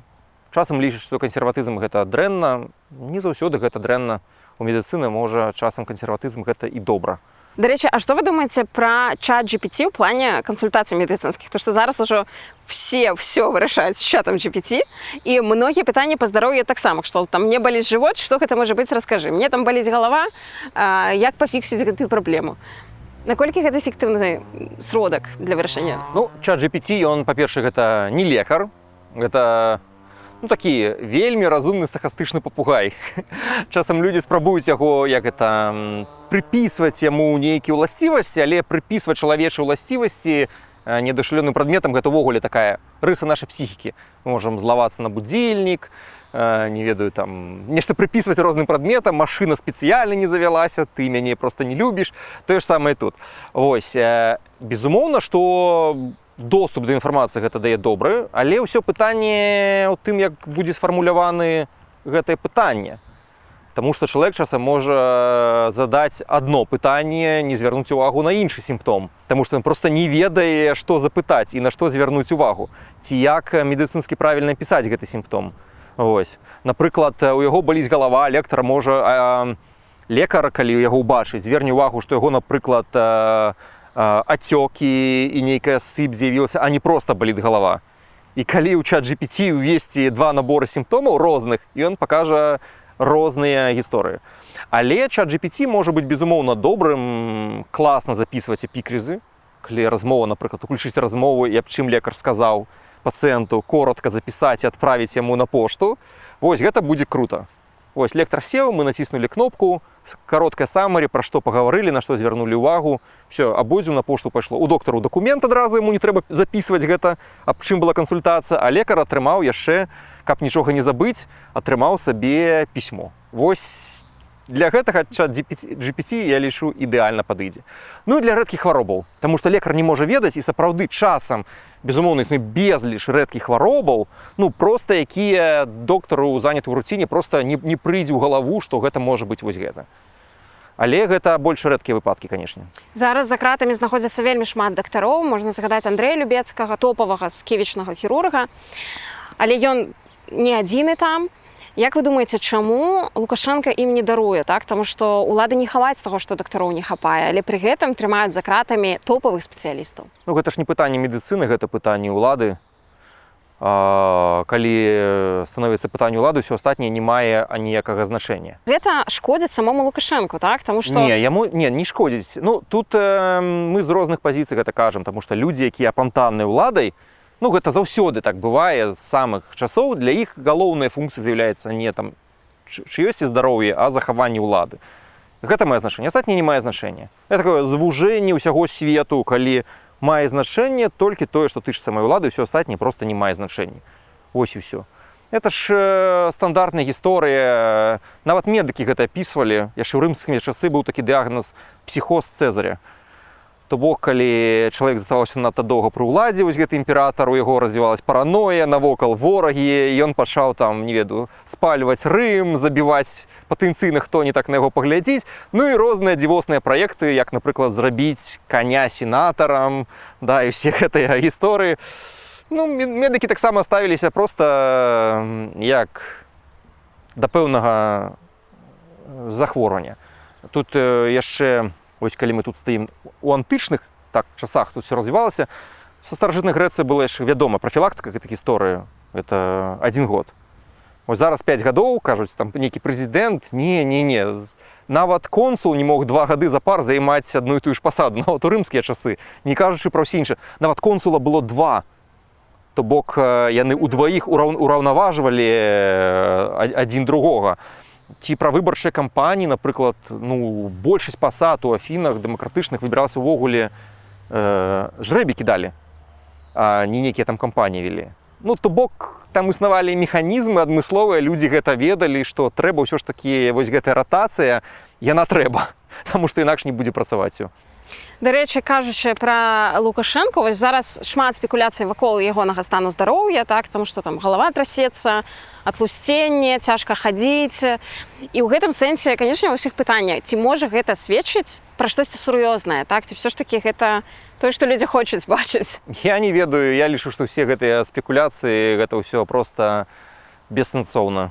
У Беларусі такой ВІП-клінікай, лечкамісіяй, рэспубліканскім клінічным медцэнтрам кіруе Абельская, так, мама Колі Лукашэнкі. І увогуле паўстае пытанне, а ці павінна ў Беларусі быць такая ВІП-клініка, так? Таму што ў Літве, напрыклад, прэзідэнт ходзіць да тэрапеўта ў звычайную гарадскую паліклініку, так? У Беларусі цяжка ўявіць, што Лукашенко пойдзе ў звычайную паліклініку там з нейкім доктарам звычайным размаўляць. Як вы ставіцеся да гэтага? Ну, это звычайная савецкая мадэль. То бок, у нармальнай сістэме, дзе павінна быць канкурэнцыя розных клінік, кожны выбірае там, дзе яму больш падабаецца, дзе ён лічыць высокай якасць. Всё, гэта вот павінна быць пытанне такое, эвалюцыі рынкавай. Вось і ўсё. Чаму вы сышлі з бальніцы хуткай медыцынскай дапамогі? Мне падалося, напэўна, цікавей скончыць маё навуковае даследаванне. Чым вы тады займаліся, што вы вывучалі? Ну, вось у мяне такі вось схільнасць да навукі. З аднаго боку хацелася пабачыць рэальную медыцыну, папрацаваць, сваімі рукамі пабачыць. З іншага боку, моя цікавасць навуковая ўсё ж такі перамагла, таму што я вярнуўся не столькі ў універсітэт, а сколькі скончыць сваю дысертацыю. Тэму навуковую працаваў. Гэта быў імунітэт дзяцей першага года развіцця. І гэта, напэўна, мая ўвогуле матывацыя таму, чаму я пайшоў у медыцыну. Таму што гэта загадкі сапраўдныя. Вось гэта біялогія, якая ставіць, чаму хвароба развіваецца, які механізм. Мяне гэта заўсёды прыцягвала і здавалася клёвым. Ці ёсць нейкія выпадкі з вашай практыкі, якімі вы ганарыцеся? Шмат чаго людзі пішуць, гэта прыемна, безумоўна, але больш за тое, што я ганарусь, напэўна, сваімі кнігамі, таму што я не разлічваў, што яны стануць папулярнымі настолькі. Ну, ты піш, напрыклад, я, дарэчы, тады я быў у Лондоне і думаю, куплю, пагляджу сучасных кніг пра харчаванне. Я кажу, где? Яны кажуць, 3-й паверх. Ты просто заходиш, там кніг пра харчаванне просто больш за 1000 розных аўтараў. Ты стаіш і кажаш, ну які сэнс мне просто яшчэ пісаць з маім меншым досведам яшчэ одну кнігу па харчаванню.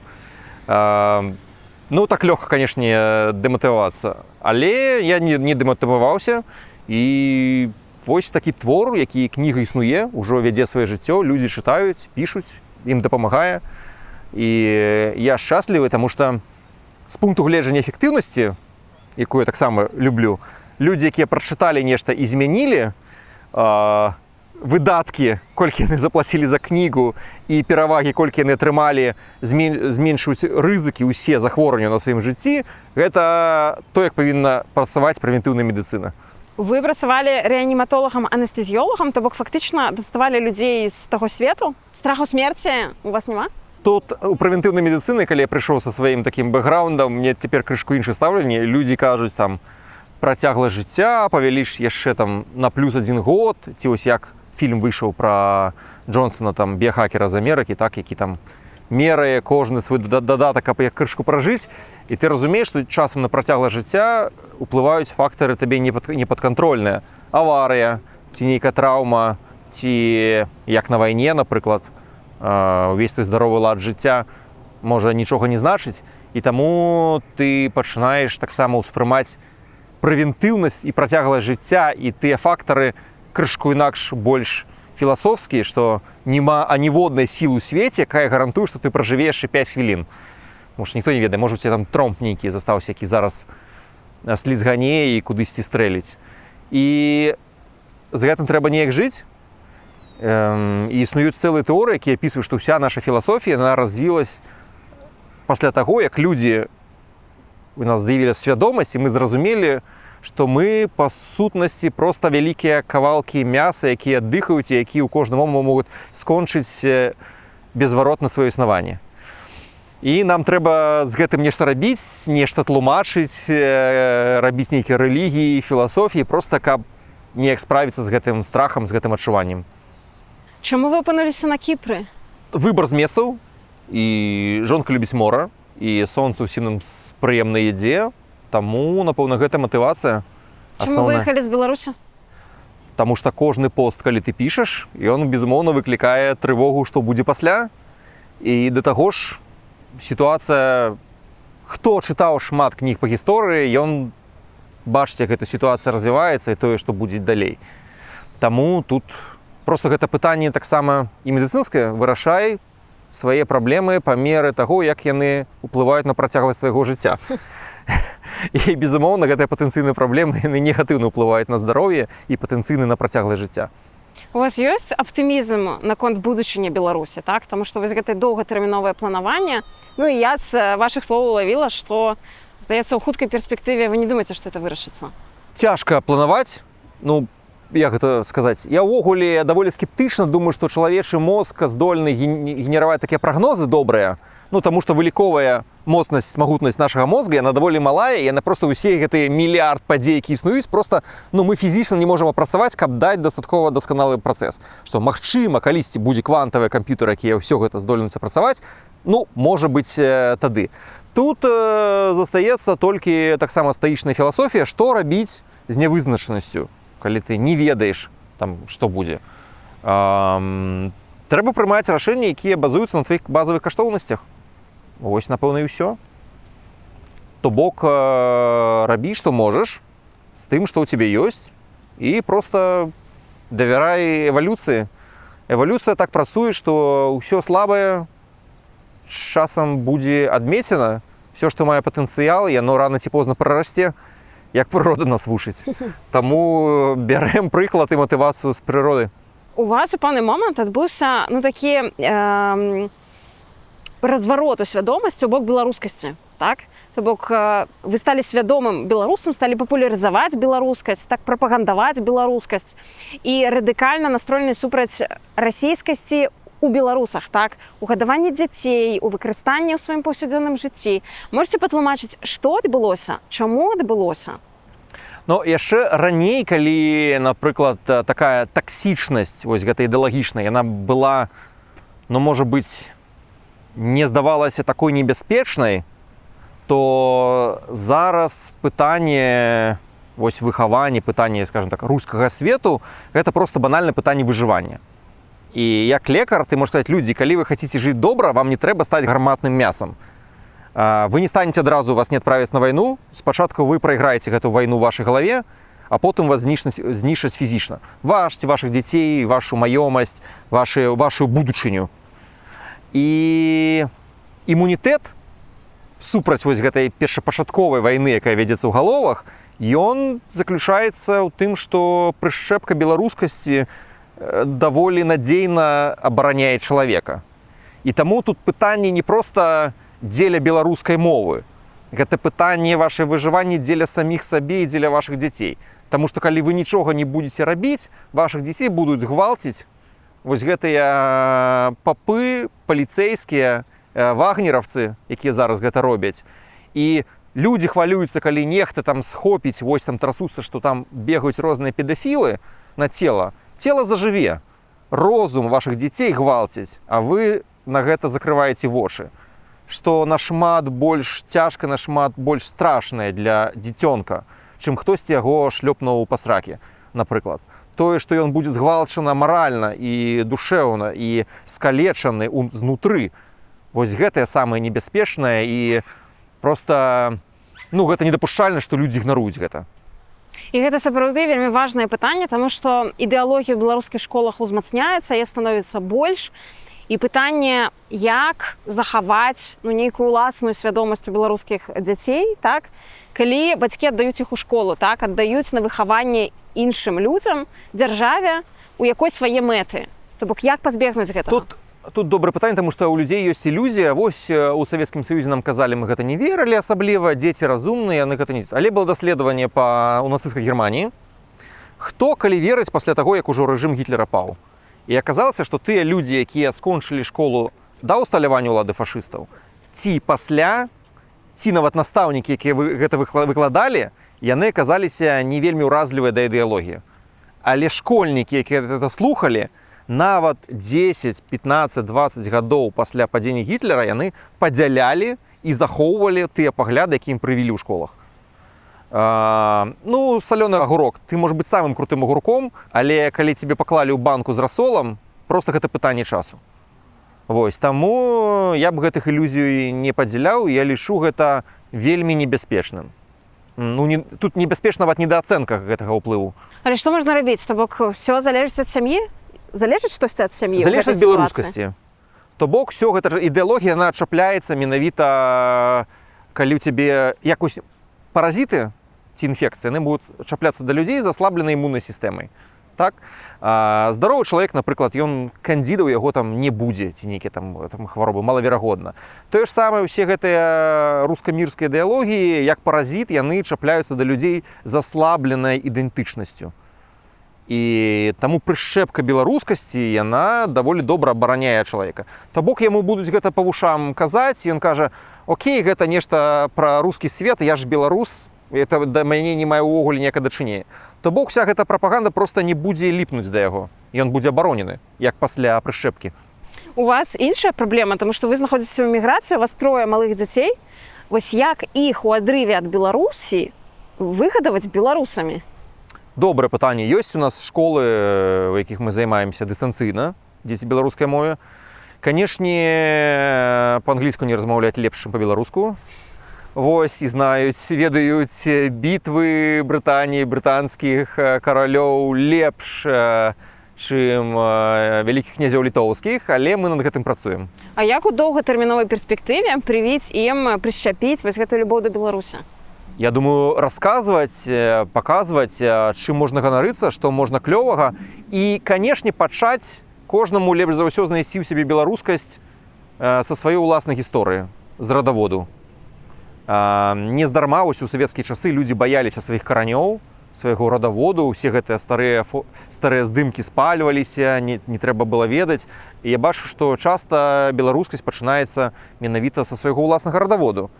Хто я? Я вось тут жыву, а хто мае дзеды, хто яны адкуль? А вось яны адсюль, вось яны тут, вось яны так размаўлялі, вось яны так выглядалі. І ты разумееш, што ты проста натуральная частка гэтага.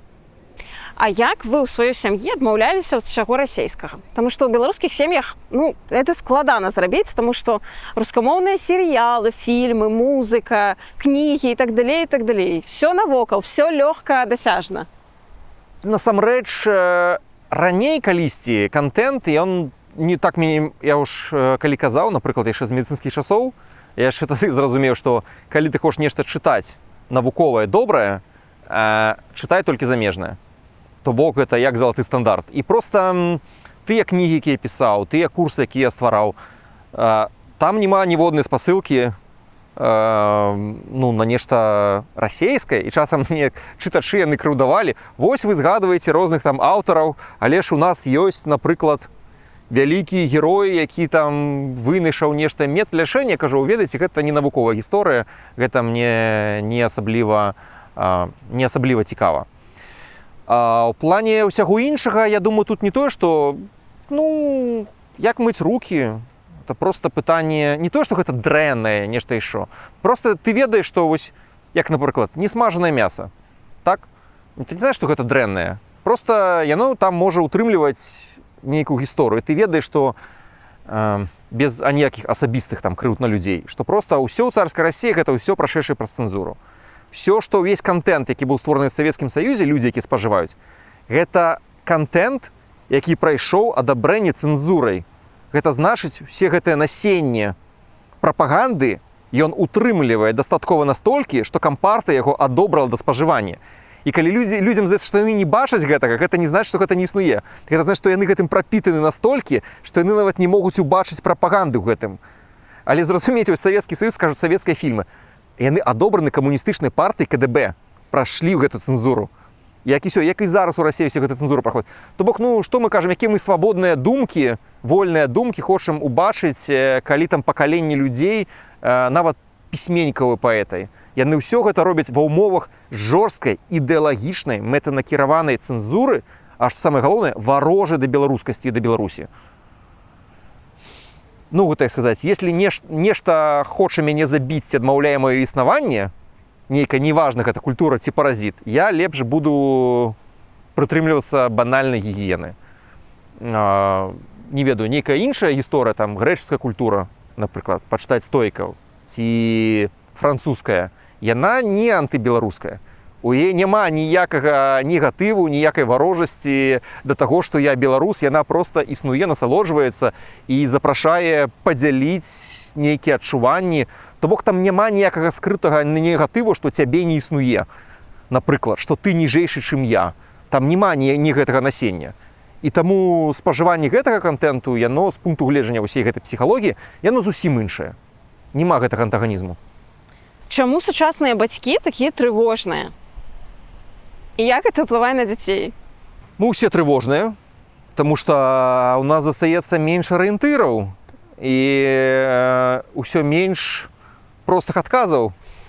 Як раней было, ёсць адказ, чаму так? Вось Бог стварыў гэта неба і зямлю. Чаму трэба? Богу больш бачна трэба. І людзі мелі вельмі шмат, хай неправільных, але простых і заспакойваючых адказаў на гэтыя пытанні. Зараз такіх адказаў няма. І гэта адна з прычын, чаму людзі становяцца больш трывожнымі. А другая з таму, што людзі больш трапляюць пад уладу і магію папулістаў і канспіролагаў, якія даюць простыя неправільныя адказы на тыя пытанні, якія трывожаць людзей. І ты, можа, і маеш і неправільны адказ, але ён табе ўсё тлумачыць. Ўсё ж зразумела. А калі зразумела, дык і трывога знікае. А вось гэта гіперапека, так? Калі дзецям там не даюць у двары гуляць самастойна, там сочаць, каб вакол все было стэрыльна, чыста, 10 разоў рукі памый, нікога да дзяцей не падпускаюць, сочаць на GPS, дзе дзіця знаходзіцца, кантралююць все, што дзіця ў рот бярэ, каб нічога лішняга. Як гэта ўплывае таксама на дзяцей? Наконт стэрыльнасці гэта безумоўная праблема, таму што залішняя стэрыльнасць на негатыўна ўплывае на імунітэт. І гэта адна з прычын, чаму так шмат алергій і аўтаімунных захворванняў, чаму расце. Тут у чым розніца? Адна справа гэта стэрыльнасць у шпіталі, дзе шмат антыбіётыка-рэзістэнтных штамаў бактэрый, сапраўды смяротна небяспечных. Адна справа, калі дзіцёнак у сваім двары, дзесьці ў глебе, нешта там лёгка калупаецца і сябе крышачку там гэтых глебавых бактэрый карысных сабе размазаў. Назовем гэта узбагачванне мікрафлоры. То бок яно даволі добра ўплывае, асабліва калі дзеці там з'ядаюць. Больш за тое, тут калі мы скажам, нават дзіцячыя звычкі, калі яны з'елі казюльку з носа, гэта таксама імунатэрапія.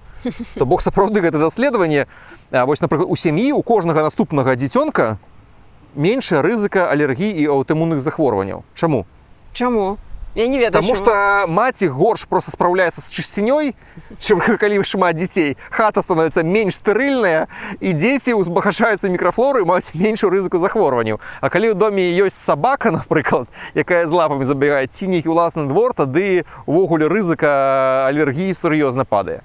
Таму стэрыльнасць гэта крута, яна дапамагае супраць забаляванняў, але трэба мера нейкая. Стэрыльнасць нават сваёй мыл ці нейкіх шампуняў, якія людзі злоўжываюць, яна проста прыводзіць да негатыўных наступстваў. А якія асноўныя памылкі сучасныя бацькі робяць у выхаванні дзяцей? Што замінае дзецям хутчэй лепш развівацца і быць больш здаровымі? Я думаю, што існуе такая гісторыя, што іх рыхтуюць да нейкага дзяцінства у той час, як дзяцей трэба рыхтаваць да дарослага жыцця. То бок іх проста вось ты павінны быць развіты для свайго 7-га года ці 7-га класа. А справа, што мы рыхтуем дарослых. І дзеці не атрымоўваюць не ведаю, пра палавое жыццё, пра падманшчыкаў, пра палітыку, пра грошы, пра бяспеку, як зразумець, хто хлусіць, што ёсць добрае, што ёсць злыя людзі. То бок гэта у школе табе раскажуць. Школа пра гэта не расказвае і ствараецца нейкая такая інфантыльная гісторыя. Ці бацькі хочуць, табе не трэба пра гэта ведаць. Дзіцёнку трэба ведаць. Гэта свет, дзе ён будзе жыць. І вось гэта агароджванне ад рэальнага свету, яна проста нараджае нейкі нездаровы інфантылізм. Дайце самастойнасці столькі, колькі яны могуць адолець. Это нормально, мы ж вырошчваем дарослых. Мы ж не вырошчваем нейкіх добрых дзяцей. То бок маё заданне узгадаваць гэта вырасціць добрага дзіцёнка. Не, мне трэба вырасціць дзіцёнка падрыхтаванага да дарослага жыцця. Паколькі вы, доктар, так ці інакш, я хочу задаць вам пытанне такога маральнага выбару, перад якім стаялі дактары ў Беларусы. Таму што вядома, што беларусы ратавалі расійскіх вайскоўцаў, якія ішлі забіваць украінцаў, прычым нават там топавых падраздзяленняў. Вось як доктору, што б вы рабілі на гэтым месцы, так? Ратаваць? Немагчыма ж не ратаваць, так? Ёсць там клятва Гіппакрата, напрыклад. Як бы вы дзейнічалі ў такой сітуацыі? Тут, калі ёсць нехта, каму патрэбная мая дапамога, тут і зараз ты павінны дапамагчы. Гэта без аніякіх дэталяў.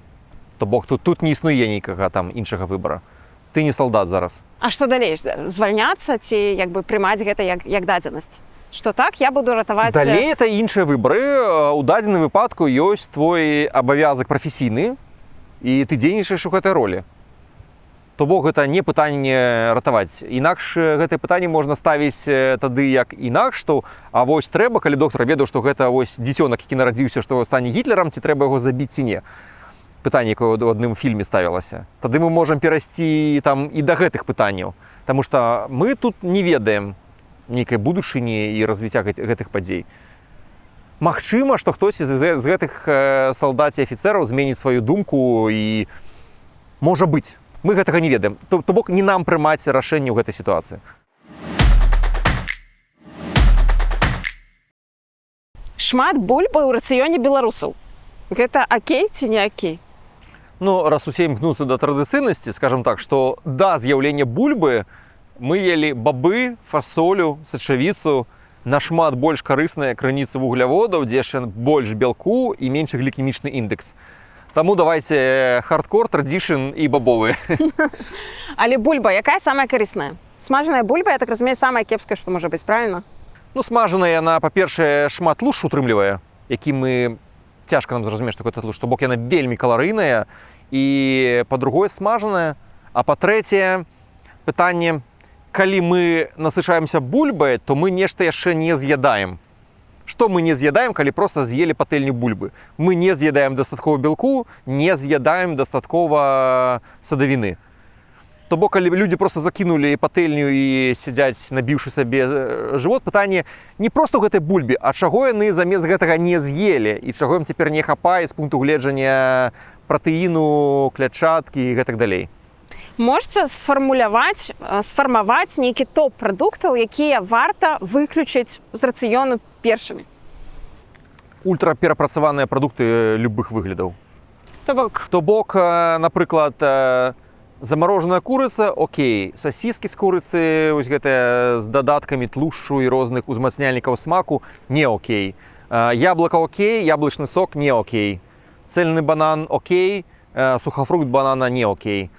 То бок гэта адно з базавых правіл. Ешце прадукты найбольш набліжаныя да свайго першапачатковага выгляду, і гэта будзе заўсёды больш карысна, часам больш танна і смачней, конечно.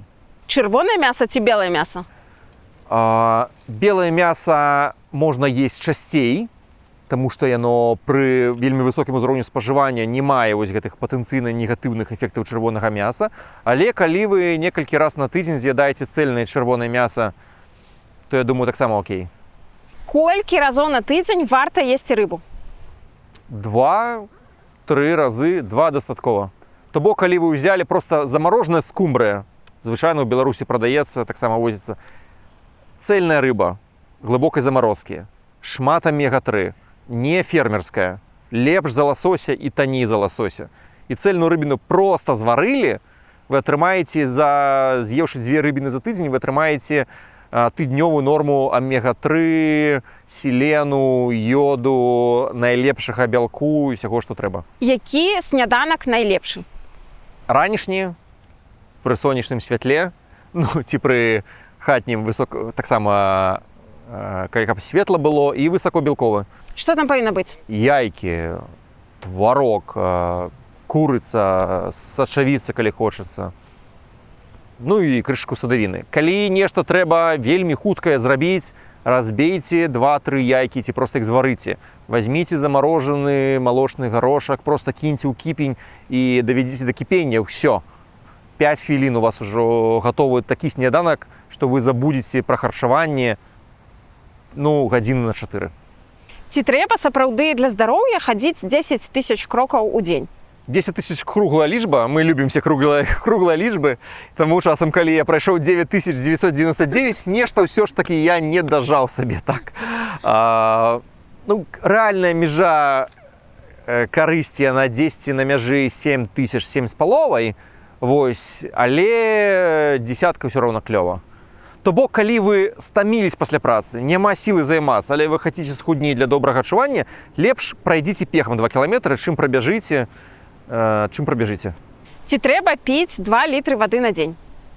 Не трэба. Лічбы там 2 ці 2,5 яны ўзяліся ад агульнага аб'ёму вады, улічваючы суп, улічваючы садавіну і гэтак далей. Насамрэч, вам трэба піць, каб у вас быў светла-светлы ці жоўты колер мачы. Всё. Вось гэта самае лепшае. У туалет схадзілі, паглядзелі, так, празрысты я нармальна п'ю, крышку жоўты, так, трэба яшчэ 250 мл, выразна жоўты, так, пол-літра трэба папіць. То бок вельмі проста. Ці карыснае чырвонае віно? Чырвонае віно, як увесь алкаголь, гэта проста група алкагольных прадуктаў з усімі праблемамі алкаголя.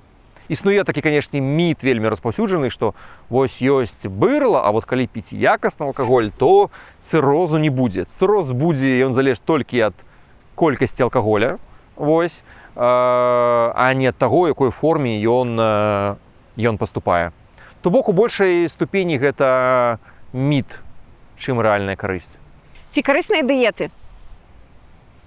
У залежнасці, што уступае, потому что под словом дыета хаваецца просто неверагодная колькасць ад зусім фантазійных рэчаў.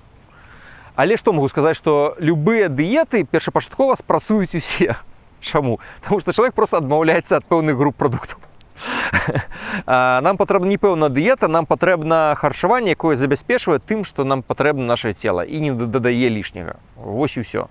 Ёсць вельмі простыя рэчы, з'ядаць дастаткова колькасць порцый садавіны, дастаткова белку, мінімум ультраперапрацаваных прадуктаў. Ну, вось і ўсё. Тут, насамрэч, все даволі проста. Ці варта піць вітаміны ў таблетках? Ці нейкія дадаткі прымаць? Вітаміны працуюць, любыя дадаткі, калі у вас ёсць іх дэфіцыт. Безумоўна, тады, калі яны яго успалняюць, тады, канешне, гэта суперпазітыўна.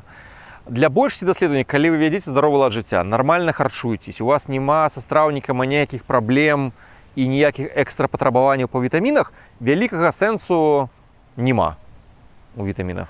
Калі ёсць пэўны дэфіцыт ці пэўнай сітуацыі, як прапіць фоліеву перад пачаткам цяжарнасці і гэтак далей, ці, напрыклад, аднавіцца пасля хваробы, тады, канешне, так мае сэнс. Таму што многія людзі спрабуюць такую дыету. Я вось буду есці адні макароны і недахоп садавіны кампенсую мульцівітамінамі. Ну дык вось, такая схема, напэўна, не спрацуе. А ці сапраўды у беларусаў ёсць такі хранічны недахоп вітаміну D?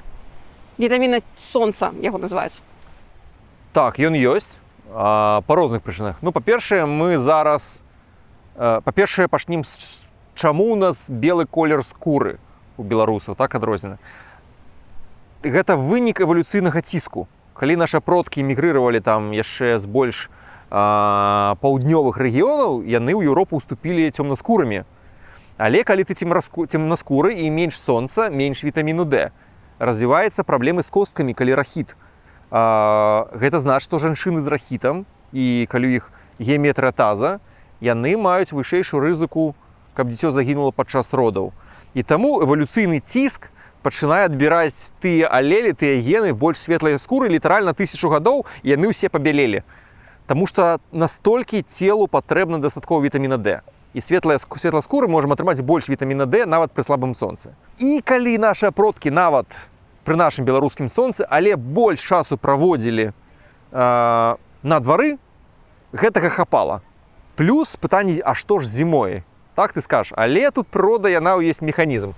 Калі мы ад'едаемся ўлетку і шмат сонца, вітамін D, ён тлушчарастваральны, ён весь накопліваецца ў тлушчы. І таму, калі чалавек ест ці пост, зімовы пост вялікі, ён ест менш, тлушч пачынае што?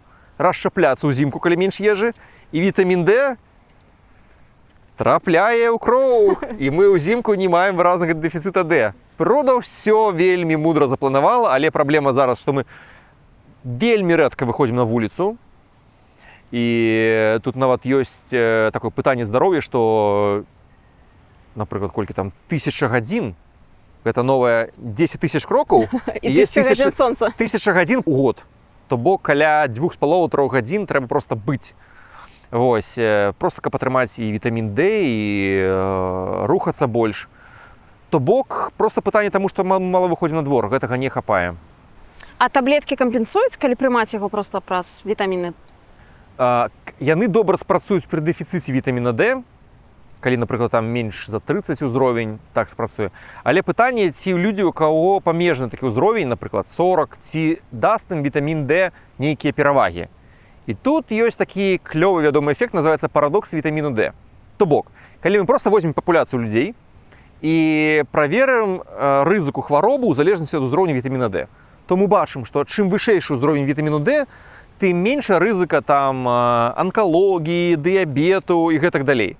Але калі мы проста возьмем групу людзей, у якіх нармальны ўзровень вітаміну D, і пачнем дадаваць дабаўкі, у іх рызыка захворванняў не зменіцца. Як так?